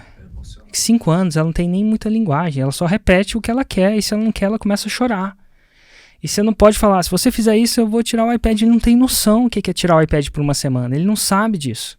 Ele não tem noção. Como é que você negocia com... É mais fácil negociar com um terrorista. Então, essas 6 coisas, eles começaram a ter uma coisa que chama empatia tática. E aí você começa a entender o que a pessoa está passando e realmente se botar no lugar dela como ninguém, de uma maneira emocional, que ninguém botou. Né? Eu não sei qual a parte que você já leu, que você já usou alguma das paradas dele lá? Não. Cara, E por que você não usou nenhuma? Eu não usei nenhuma para negociar. É uma boa pergunta, tá? Eu não acho que eu sou um bom negociador. Não, assim, o jeito que eu faço quando eu entro numa oferta, eu não lembro da última vez. Eu entro numa oferta, eu não chego, coloco mais para depois fechar por menos. Que é uma coisa clássica de negociação. Você coloca por mais para você fechar por menos, para a pessoa ter uma sensação que você cedeu. Eu não sou assim. Eu penso na melhor oferta mesmo. É clássico lançamento. Tipo, você não negocia. Eu penso, meu frame de negociação mais automático é, cara, eu penso na melhor oferta mesmo. E se a pessoa não quiser aquela oferta, eu saio. Esse é o meu estilo clássico de negociação. Então, a última vez que eu comprei um terreno, por exemplo, vou te dar um exemplo. Eu falei, cara, esse é o preço que eu vou pagar. E ó, eu aviso, cara, tem todo um processo, negócio, você faz por isso, depois você volta e faz. Deixa eu falar como é que é comigo, é real, eu quero pagar isso. Ah, não funciona e tal, nada de errado, nada de certo, blá, blá, blá, blá, blá. Ou eu saio sem terreno, ou eu saio com terreno. Esse é o Érico negocia. Eu não acho que esse é o melhor jeito, não. Mas é muito incrustado, eu acho que é muito enraizado dentro de mim. Eu faço a melhor oferta, boto na mesa, e é isso. Tipo, de verdade, eu faço a oferta que eu falo, cara, isso vai ser bom. Essa oferta é boa. Não tem esse estilo, né? O Granvas até fala que isso é horrível. Você cria um monte de inimizade, a pessoa tem que sair pensando que você deu uma cedida, então você tem que meio colocar essa gordura no começo para saber que você vai botar isso. Mas não sou eu. Mas eu tinha muito... E assim, quantas vezes eu negocio? Muito pouco. Absolutamente pouco. Às vezes comprei, sei lá, 1 ou 2 terrenos que eu tenho. Sei lá. A maioria das coisas da IGD não são eu que negocio, então tem outras paradas que acontecem. Mas eu tenho muito relacionamento interpessoal. Então, isso desde com os meus filhos, com vocês, com qualquer pessoa. E eu via que eu criava uma tensão muito grande em relação a tudo isso. E aí, quando eu comecei a usar isso, eu comecei a chegar a resoluções sem a tensão que gerava. Uma tensão completamente desnecessária. Um exemplo, eu vou te dar um exemplo do livro. O que acontece? Ele parte do pressuposto que se você está numa bad vibe, se você está bravo com alguém, não tem nada que aconteça que vai fazer você negociar bem. Vamos supor, o vendedor quis negociar com você e você está brava com ele. Absolutamente bravo, chateado. Cara, nada do que vai falar. Você tá bravo com uma pessoa, sei lá, uma amiga sua te fez uma cagada. E você tá reativamente brava com ela. Você tá sob tensão. Você tá achando que ela vai te passar a perna de novo. O que ela vai falar pra você que ela vai melhorar? Vamos encontrar no meio? Então, não é isso. E ele fala uma coisa. Uma das coisas do livro é o seguinte. Isso ele faz com o sequestrador e tem as fitas dele fazendo isso ao vivo com o sequestrador num banco de Nova York. Com refém. E ele no telefone com o cara. Não nas fitas no livro, mas tem as fitas, inclusive, fazendo propaganda pro cara. Tem o curso dele na Masterclass. Você chegou a fazer? Ah, caraca, sério? O Masterclass. E no Masterclass tem as fitas. Então, o Masterclass dele é o livro dele, só que ao vivo ele Com dá. recursos audiovisuais. É. E aí, o que acontece? Então, ele participa. Então, quando ele ia lá com o negociador, tá, o cara tá o quê? Vai morrer. Ele não planejou, ninguém planeja estar com refém. Ele tá com a arma na frente das pessoas. E você acha que ele acha que o negociador é um cara, um amiguinho dele? Não, ele sabe quem é o negociador. Então, ele tá num confronto, num combate extremamente... E ele tá bravo, ele tá sob estresse, ele não comeu, ele acha que vai morrer. E ele tá vendo como é que ele vai fazer, ele tá completamente irracional. E ele fala o seguinte, toda vez que você bota uma pessoa numa ressonância magnética, e a pessoa, aí você coloca um monte de foto desconcertante pra pessoa, você vai botar ela num estado horrível. Um bebezinho machucado, um filhotinho, sabe? Pega umas fotos que você sabe que vai deixar a pessoa atordoada. Aí você mostra. Aí eles checam lá no MRI e checam que ela tá atordoada, né? No ressonância magnética, você sabe ao vivo que a pessoa tá grata, que ela tá meditando, que ela tá bem. Aí ele fala assim, simplesmente isso. Aí conversando com a pessoa. Soa pra mim que você tá atordoado. Soa pra mim que você tá com raiva. Qualquer que seja a emoção negativa que ele gerou. Soa pra mim que você tá... Ele não fala, você tá com raiva. Ele fala, parece que você tá desconfortável, parece que você tá com raiva, parece que blá blá blá. E a pessoa fala assim, eu tô. Só dela falar isso, o nível de raiva dela diminui. Só dela falar isso, só dela reconhecer que alguém reconhece. Então, e é interessante que se você tiver, aí você coloca as fotos, coloca todos os cursos do coach, né? Tipo, todo mundo lá inspirado, emoções positivas. E ele fala a mesma coisa com a emoção positiva. Cara, só que a Kate chegou feliz, saltitante, né?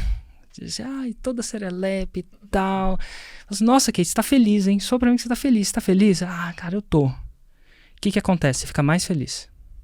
Então, ao trazer para a pessoa perceber que as emoções negativas dela, que ela não tá escondendo, que ela tá para fora, deixa ela menos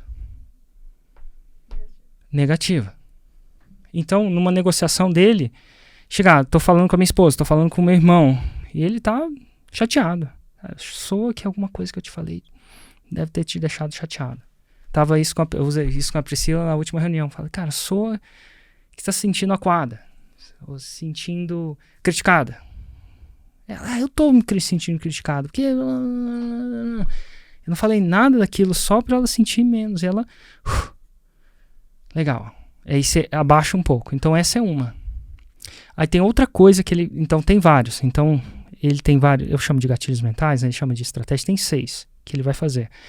Uma coisa que ele vai fazer é que ele tem um nível de escutar maior do que todo mundo. Eu falo um pouco dos níveis de escutar. Por exemplo, na maioria das vezes, você tem uma posição e você não acha que eu peguei. Você acha que eu não entendo. E só tem um jeito de você perceber que eu entendo. Ele fala isso. Ele tenta chegar em você e falar em uma frase. É isso. Então ele recria. Você fala assim, eu tava com um cara nas Filipinas. Essa aí, eu não sei se eu escutei no podcast. Tava nas Filipinas, cara. O cara tava com uns 300 reféns. O cara já tinha degolado não sei quantas pessoas. Adorava uma mídia.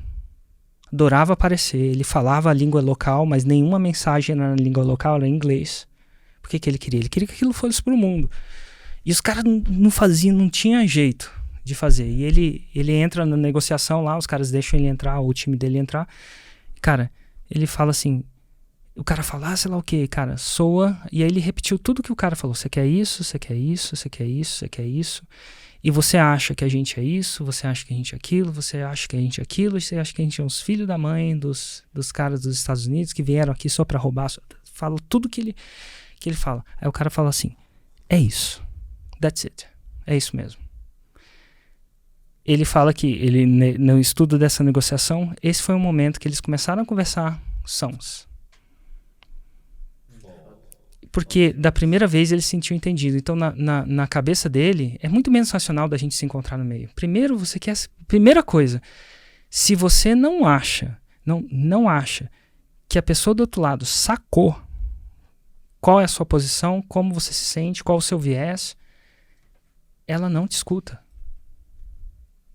Então, antes dele falar uma palavra... Então, o processo dele ele tem várias ferramentas para isso. Ele faz um processo de inteligência até ele entender não só o que você fala, como você tá, o que você não falou, mas você acha. Tipo, ele achava que... o cara não falou que os americanos são um bando de filho da... Mas ele sabia que isso era um estereótipo. E até ele acertar. E quando o cara começa isso, aí que ele começa a falar. Então, muitas vezes, eu tô com meu filho, ele tá chateado. E eu falo, não fica chateado, sei lá o quê. Eu falo assim, cara, você tá chateado? Soa que aquilo que eu falei te deixou chateado. Soa que parece que eu sou aquele pai que só fala que não, ou que só tem uma coisa muito de filho muito grande com filho muito pequeno. Porque, cara, o filho muito pequeno, ele necessita um pouco mais de proteção. E o filho muito grande às vezes fala, você só tá talvez soa que, cara, o Liam pode tudo e você não pode nada, né? E soa que eu acho que de repente você acha que eu até gosto mais dele.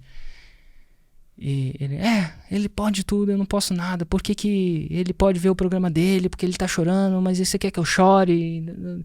E aí a gente conversa com isso.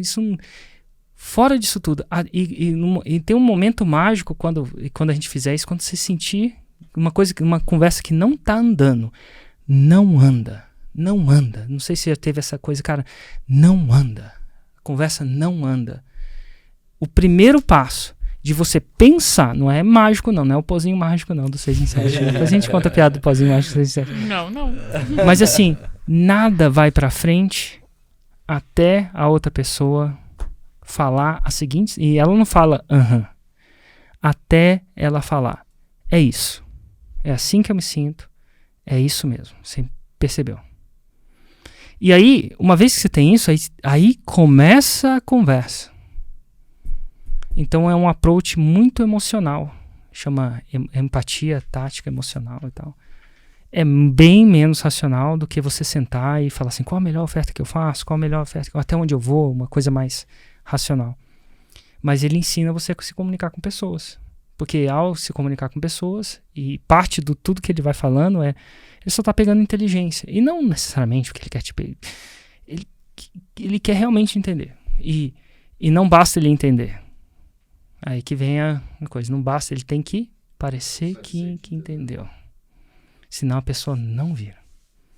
Deixa eu pegar. E nesse processo de auditoria, várias vezes ele erra. Sou pra mim que você acha que eu sou um bosta. Que eu só chego em casa e blá, blá, blá, blá, blá. Não é só isso. Então o que é? Aí você vai e corrige. Se você tiver um caderninho, você até pode anotar. Mas não faça isso na frente de uma pessoa que ela vai ficar puta. Que ela vai se sentir manipulada, alguma coisa assim. Mas você vai, não é isso. É muito bom. E Eric, você falou, tipo assim, ele falou que uma das maiores habilidades que ele tem, o cara do livro aí, é de ouvir muito bem, né? Então, tipo assim, só que no lançamento, levando isso para o lançamento agora, se a gente entende que a habilidade do cara ouvir bem é algo que é 80-20 para uma negociação, para alguém falar sim ou não, numa compra, em qualquer outra coisa, a habilidade de você comunicar aquilo que você quer que ela ouça é essencial também, né? A gente faz o oposto disso, né? Como é que você desenvolveu a parada da clareza sua de falar? É muito sobre aquilo que você ouve? A clareza de falar começou lá no Landmark. Porque quando eu fazia as apresentações, quando eu falava uma palavra, e uma palavra destoava, uma palavra. E não era só a palavra, era como eu falava a palavra. Principalmente na hora de vender. Na hora de vender, você vai falar o preço. Quando você fala, você pode falar de um jeito, você pode falar de um jeito. E fala assim, cara, soa pra mim que tem alguma coisa aí. O que essa palavra tá te perturbando? Então, assim, era muito calibrado. Cada palavra. Isso é ambíguo. Uma frase que vocês me ouvem falar, isso é ambíguo. Ambiguidade gera confusão. Acho que teve uma ambiguidade que gera confusão. Então, eu era treinado. Naquele momento, naquele contexto, eu descobri, assim, de um nível muito exagerado, o poder da palavra maldita. Que uma palavra maldita é maldita, Larry Granville. E lá era em cada centímetro. Então, lá, cada palavra, eu lembro de estar dando uma apresentação, tinha uma coisa de passar a apresentação. Então, uma pessoa que já tinha graduado, você passava o negócio e ele tinha que sign off. Inclusive naquela parte da apresentação. Não era nem um sign off na apresentação inteira. Vamos supor que era promessa, no nosso caso. Vou falar promessa. Vou dar um sign off na sua promessa. Cara, o que você tá falando? E você não lia no teleprompter, né? Cara, isso aqui, essa palavra, o que essa palavra tá te perturbando? Não tá me perturbando. Assim. Tá. Na minha opinião, tá. O que tá perturbando? Às vezes a gente ficava 1, 2, 3 horas numa discussão de uma palavra. Aí você descobria que aquela palavra, e no contexto daquele lugar, fazia sentido, tá? Vai parecer muito louco o que eu vou falar. Era uma coisa que você tinha mal entendido com seu pai. Porque lá tinha muita coisa da psicologia. Tem muito pai e mãe, esposo e filho. Mas pai e mãe, velho, tu vai revisitar umas paradas com seu pai pro resto da vida. Os caras adoram falar, isso aí é o seu pai. Seu pai, sua mãe. É o que o seu pai falou, é o jeito que seu pai tratou sua mãe, é o jeito que sua mãe tratava seu pai. E, pô, que pariu, cara, não quero entrar nisso. Mas assim, e na maioria das vezes era mais ou menos assim. Então era muito claro. Era uma clareza de comunicação que eu não tinha visto antes. De você se preocupar de uma maneira que o mundo vai achar exagerado. Então mas aquilo veio dali. Veio daquele treinamento, esse negócio. E aí, eventualmente, eu trouxe pra cá, né? Que você vai trazendo e tal. Mas aí eu comecei a ser bem mais claro. Bem mais literal. Porque a palavra, no contexto de lá, tudo que você fala tem muito poder. Tudo que você fala tem poder. Então, teve uma caixinha de perguntas que eu abri recentemente, a mulher falou assim, Érico, eu não tenho dinheiro pra comprar fórmula, não sei se era a fórmula, não tenho dinheiro nem pra comer. E assim, para eu interagir com ela, eu tinha que estabelecer uma coisa. Que aquilo, assim, eu não estava interagindo, uma caixinha de perguntas. Por isso que eu fazia muito 747. Porque, na minha opinião técnica, é mentira que ela não tem dinheiro para comer. Não, é uma inverdade, a palavra mentira é forte. Por quê? Quanto tempo um ser humano sobrevive? 7 dias. 7 dias sem comer? Ela estava comendo. Então, algum dinheiro, pode ser que não seja pode ser que alguém esteja dando dinheiro, mas aquela frase era imprecisa. E não tem como, se eu estivesse interagindo com ela, eu falei assim, cara, então quer dizer que... O que você comeu hoje? Quem pagou por aquilo? Algum dinheiro tá vindo em algum lugar. E aí você desestabiliza aquele um argumento. E é legal você colocar o argumento real, porque aquele não é. Porque aquele, na verdade... Mas ela não estava falando, no mundo dela, ela estava falando daquilo numa metáfora. Tem dinheiro nem para comer. Mas, cara, a palavra tem poder. O subconsciente, no meio que, segundo o que os caras ensinavam, no meio que distingue o que você fala do que você... Então, eu passei a ter uma fidelidade com a minha palavra e, cara, a gente pode discutir. De repente, ela não tinha dinheiro para comer, ela tinha 72 horas para comer. Mas eu acho que isso não ia acontecer. Eu acho que, eu suponho que aquela não era a situação. Então, qual era a situação mesmo? É metafórico. Aí você tira da metáfora e começa a lidar com a coisa mais técnica sobre vamos resolver aquele problema.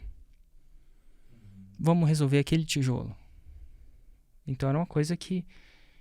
E nesse curso tinha muitas interações com convidados. Você tinha que fazer isso de uma maneira que a pessoa não se sentisse ofendida. Então é difícil fazer isso. E às vezes você tem a capacidade de fazer isso de uma maneira mais enérgica, porque você tem numa posição dela te achar que você está mentorando. Ela foi lá e escreveu uma caixinha de perguntas. Não é uma pessoa que eu encontrei no churrasco e falou. Ela estava pedindo ajuda. Pedindo ajuda para quem? Para mim. Por que para mim? Porque ela me considerava. Porque quem escreve uma caixinha de perguntas é o maior inimigo. Ninguém. Então, era difícil eu entender quando eu estava numa... Isso acontece muito. Demorou para eu calibrar. Porque eu sabia que, dependendo da interação que eu tivesse, eu estava tendo uma interação de uma pessoa me pedindo ajuda porque me considerava. Só que aí eu não sabia distinguir, porque quando eu ia para o churrasco, quando eu estava com um amigo meu de faculdade, ele não me pediu ajuda. Eu estava tentando consertar a vida dele, com 6 em 7 ou com qualquer coisa.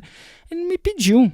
Quantas vezes um amigo ou amiga, para mim acontece mais com amigas, tá? Eu não sei ao certo se é uma coisa, mas às vezes acontece com as minhas amigas, delas simplesmente chegar e desabafar com você. Isso é uma marido aí, aquela coisa que... E aí a gente, como mentor, vai tentar consertar. Acontece muito na minha relação pessoal. Às vezes a Ju, ela chega lá reclamando de alguma coisa. Mas ela não reclama de alguma coisa necessariamente porque ela quer conserto, ela quer desabafar. Só que eu, às vezes, entrava com um processo de... Parece uma pessoa da minha audiência que está me pedindo ajuda. Eu tentava consertar e ela não queria que eu consertasse. Você já vê alguém com problema e aí você tenta consertar o problema da pessoa para depois descobrir que ela não quer consertar. Ela só quer desabafar. Ela só quer ventilar. Só precisa ventilar. E aí era difícil eu entender, cara, o que esse cara está ventilando comigo ou ele realmente quer? E aí, antigamente eu não sabia disso. Hoje em dia eu sei perguntar. E tem que saber perguntar. Nossa, isso tá te deixando muito chateada. Você quer que eu te ajude a resolver isso ou você quer pensar numa solução sozinha? E tem que falar isso de uma maneira complicada. Pra você não falar que ela reclamar é errado. Nossa, é super bom. Porque pode soar como errado, né? Mas então é diferente. Quando a gente é muito expert, a gente esquece os papéis. E aí, depois de um tempo, eu fui calibrando, né? Pô, chega no negócio, você quer isso? Nossa, é horrível. Aí eu pergunto, será que ela quer a solução? Ou Mas você calibra com a audiência também? Tipo, você consegue sacar hoje se a audiência tá pedindo ajuda ou se ela tá só desabafando? Na minha audiência, eu acho que na maioria das vezes, 99% das vezes, ela tá pedindo ajuda. A não ser que seja uma análise. Na análise de lançamento, não sei se tem isso com vocês. Às vezes tem análise de lançamento terapia. No meio da análise, ela começa a falar da relação dela com o marido. Ou o marido começa mais a minha esposa. E aí eu tento... E na análise de lançamento, tem um lançamento, que na verdade é uma casinha. E tecnicamente, o engenheiro tá com uma rachadura. E você não quer falar se a rachadura é culpa sua, do marido. Você quer falar, modifica isso aqui na fundação que vai tirar a fechadura. Então você quer trazer a parada pro técnico. Você vai ter que, eventualmente, mas aí, quando você vê aquilo, às vezes, dependendo do que ela fala, você assim, cara, ela tá querendo terapia. E eu não falo terapia de certo ou errado, acho que todo mundo devia fazer e tal, acho massa, mas eu não sou um terapeuta, né? Então, eu tenho que trazer ela de uma maneira. E aí, se eu acho que ela tem, ou ele tem, a capacidade de entender isso, eu vou ser um approach mais direto. Se não, vai ser um approach mais direto. Mas isso foi calibrado de centenas de lançamentos, centenas de 747, milhares. Eu acho que foi mais de 1.000 747. O 747 foi um bom exercício de... Eu pegava o livro do cara e falava assim, eu vou aplicar só essa uma coisa aqui. Por exemplo, então você está querendo dizer... Essa é uma coisa, uma das ferramentas dele. Tem outra ferramenta dele que é só para a pessoa, enfim, te dar mais inteligência, te dar mais informação. Parece inteligência para você, senão como é que você vai adivinhar o que ela realmente está pensando? Até chegar na palavra, é isso. Aí eu tento, toda vez que ela falava isso, eu escrevi no meu caderninho, mais um. Mas é mais difícil do que parece. O 747 era um exercício diário disso, né? Mas é mais difícil isso, muito mais difícil, muito mais fácil quando você está numa posição de mentor. Porque na vida real, como diria, a vida não tá nem aí pros seus planos, né? Você planeja, mas a vida não tá nem aí pros seus planos, né? Pro seu planejamento. Mas na vida real, não é assim. Então, quando eu tô no churrasco da família ou numa relação interpessoal de família, a pessoa não me vê como o sábio que vai dar a resposta, o mentor, o especialista. E aí é muito mais difícil de sacar. Ela quer realmente ajuda ou ela só quer ventilar? Muito massa. Aí imagina chegar na Jura e falar assim, não, eu sei que você não quer resolver, você só quer reclamar mesmo, então pode falar que eu não tô nem ligando. É interessantíssimo. Desse jeito vai dar bom. Vai Desse ser jeito. cancelado na hora. Imediatamente cancelado. Tem um bom terapeuta pra te recomendar de casal.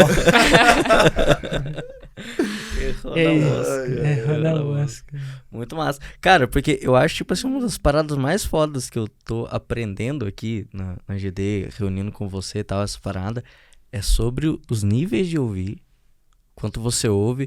E você falava em reunião, velho, eu ficava puto quando você falava assim, você não tá nem me ouvindo agora. E na minha cabeça eu falei, lógico que tô, cara. Não, você já parou de ouvir faz tempo, porque eu já tava esperando pra falar alguma coisa, eu já achava que você sabia, e não tava mesmo, velho. Nesses cursos, assim, a gente passava o final de semana e a pessoa falava, explica aí uma coisa que aconteceu no seu final de semana. Aí a Kate fala, vaquinha, blá, blá, blá. Aí fiz uma tatuagem. Aí fui pro pagode. E depois li um livro, A Vida da Kate.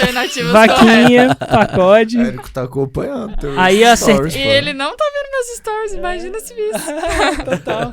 Mas assim, e aí você falava, a pessoa, não é isso que eu falei. Aí você fazia isso por, não sei se há horas eu tô exagerando, mas por um bom tempo.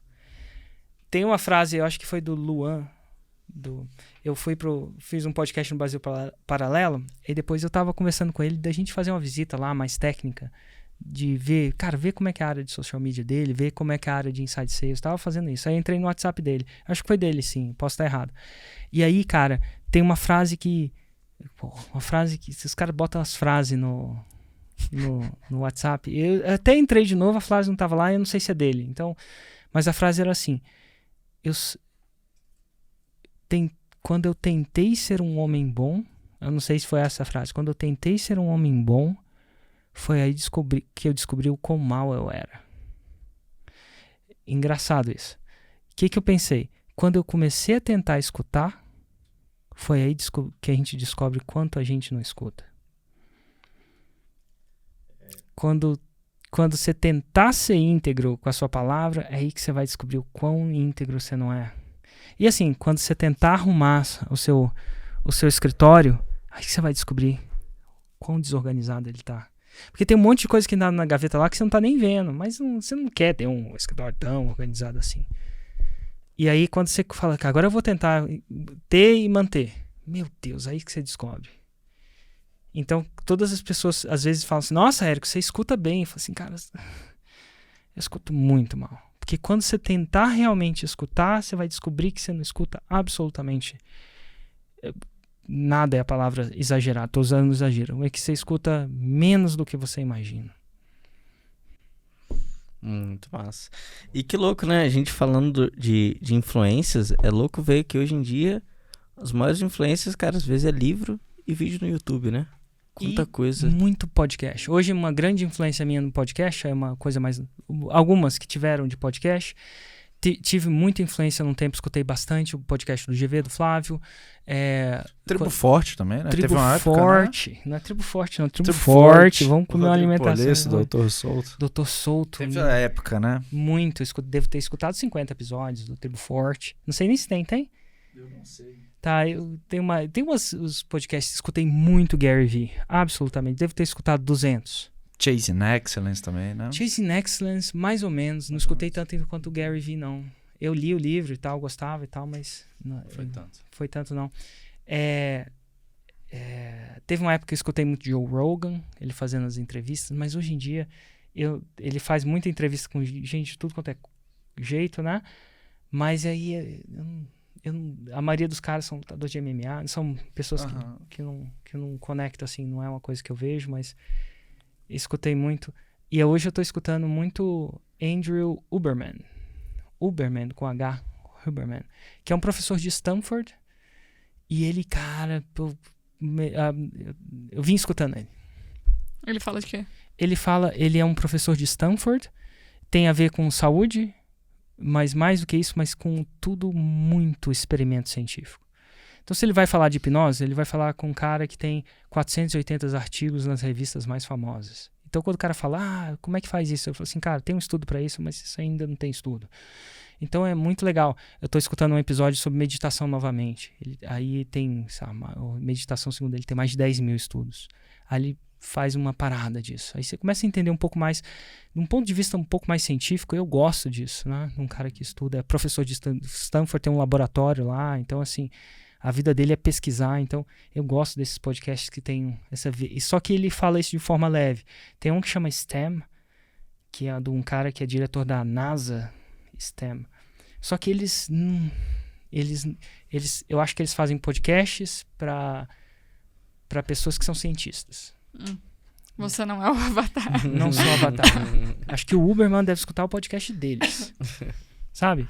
Mas o Uberman, ele fala total. Teve um podcast que ele só falou de água. Cara, vamos falar de água? Essas paradas. Então eu vou falar exatamente o que tem de estudo científico. E aí só foca 2 horas. E é só ele falando. É quase uma aula de água. Água. Vamos falar de... Então tem muita coisa que é... Você vê o que tem, estudo o que não tem. Eu acho que é massa. Ô, Érico, a gente falou sobre se a média das 5 pessoas influencia ou não, se você se torna ou não, mas e a relação a algum ambiente, algum lugar ou alguma situação que te influencia, do tipo, sei lá, não quero sugestionar O que nada. te influencia? Que ambiente te influencia, Kate? O CrossFit. Como assim? Eu acho que tem, por exemplo, se for depender da minha única e exclusiva força de vontade, eu treinaria muito menos do que eu treino. Então, como eu vou treinar com a Leti, com a Laura e tal, então a tendência de eu ir é maior. Só que aí eu chego lá e aí eu tenho um ambiente que me propicia, por exemplo, eu tentar melhorar a cada dia. Então, o fato de eu estar todos os dias indo no CrossFit, fazendo um exercício que eu estou tentando melhorar, me faz, de repente, chegar aqui e a hora que eu vou escrever uma copy, eu vou tentar fazer uma copy um pouco melhor do que eu fiz a última copy. Ou, enfim, ou estar cercado de pessoas que não estão desistindo no primeiro obstáculo, no primeiro problema, ou no primeiro pé que não bateu, ou coisas assim. Então, é um ambiente... No aquecimento. No aquecimento. Exatamente. Às vezes a gente derrota já no aquecimento. Mas, tipo, é um ambiente que me favorece, que me influencia a ter um comportamento que eu tenho tanto ali, sei lá, de constância, de superação, até de bem-estar e tal, que irradia para outras áreas. Que tipo assim, eu consigo estabelecer uma diferença brutal entre antes de eu treinar e depois de eu treinar. De ter começado a ter a prática. Então, para mim, é um ambiente que me proporciona isso. Que é um ambiente que a academia não proporcionou. Ou eu já treinei vôlei, já fui na academia, já fiz dança. São ambientes que não me proporcionaram a mesma coisa. Porque às vezes é só, tipo assim... E pode não ter nenhum ambiente que te proporcione isso, entendeu? Mas às vezes, esse ambiente me colocou num estado que me influencia positivamente na IGD, ou num pitch de vendas, ou num evento que você vai entregar. Se tem alguma coisa nesse sentido. Total. Quando você falou do CrossFit, eu vi a mesma coisa. E hoje é interessante que hoje eu treino sozinho, né? E eu treino bem menos do que se eu estivesse treinando com a galera. E eu acho que é um pouco do como eu arquitetei meu dia, sabe? Uhum. E do que eu tô fazendo, mas às vezes eu sinto falta desse ambiente. Tá aí. Um ambiente, num ponto de vista mais técnico, esse ambiente seria. Outro ambiente muito forte, e aí é estranho esse ambiente, porque nesse ambiente, no CrossFit, você não é dona do CrossFit, você é uma cliente que está com seus amigos lá. Mas se você fosse a dona, você ia lidar de uma maneira diferente, né? Porque você ia ser tratada de uma maneira diferente. Ia tratar de uma maneira diferente, porque tem uma relação comercial lá. Mas um desses ambientes são os próprios Pilates. Fora. Principalmente dos platos que eu participei muito tempo, acho que alguns anos e tal. Alguns anos, 10 anos. Num plat lá fora, né? Num mastermind lá fora. E hoje em dia eu tô procurando voltar para onde eu não seja mais perto da mesa, né? Talvez. Não, eu não acho que eu sou mais perto da mesa, não, mas não seja o dono. O dono do restaurante. Não é aquele mais. Então, quando eu sou o dono, eu tenho que lidar com aspectos comerciais de fazer aquilo. Quando você é o dono, o nível de conversa com as pessoas é sempre assim, é raro eles chegarem para mim e falar uma coisa ruim, porque eles são dono, mas eles vão falar com os amigos. Então acontece isso. Quando você é o dono, você não toca o terror. Às vezes você quer tocar o terror, é sacanagem, né? Voltando pra quinta série. Mas às vezes você quer falar uma coisa mais polêmica, e às vezes você tá olhando, cara, eu tô num papel aqui de dono. Aqui, no problema, quando eu tô andando na GD, tenho noção de quem eu sou, do peso que tem minha palavra. A palavra do líder, ele tem 10 vezes mais peso, né, devido à posição. Então, se eu falar uma coisa, isso foi uma merda, isso vai soar 300 vezes mais pesado do que se você falar, ó, Lorival, seu trabalho tá uma merda. Tá leve ainda. Tá safe.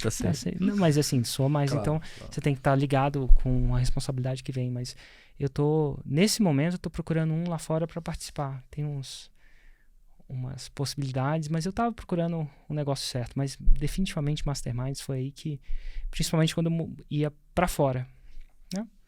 Definitivamente.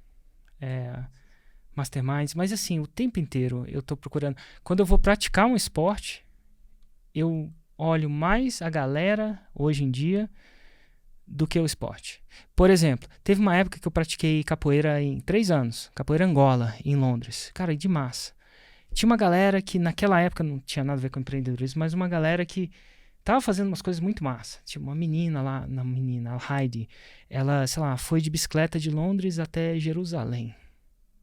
E ir de bicicleta de Londres até Jerusalém, você tem que passar pelos Alpes. E, cara, a gente já andou de bicicleta aqui em Brasília? Dá uma subidinha do eixão, você já fala, subidinha do eixão. Imagina subir os Alpes. Não é?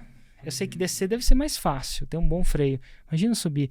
Então, assim, e ela foi lá pra, sei lá, tava numa parada de Palestina, sabe, se Deus o quê. Tinha uma galera muito massa que tava fazendo no mundo deles umas coisas muito massa. Eu achava massa.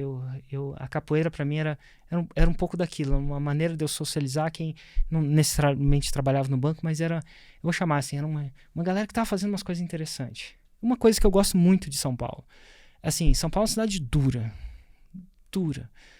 Mas, cara, quando eu tô lá, a quantidade, possibilidade de network parece que é infinita. É tão infinita que, segundo os caras do Brasil Paralelo, é até perigoso. Você vai lá, você para de trabalhar, só fica fazendo... Desfoca, né? Desfoca, tem que tomar até cuidado. Mas, assim, eu acho que é massa disso de São Paulo.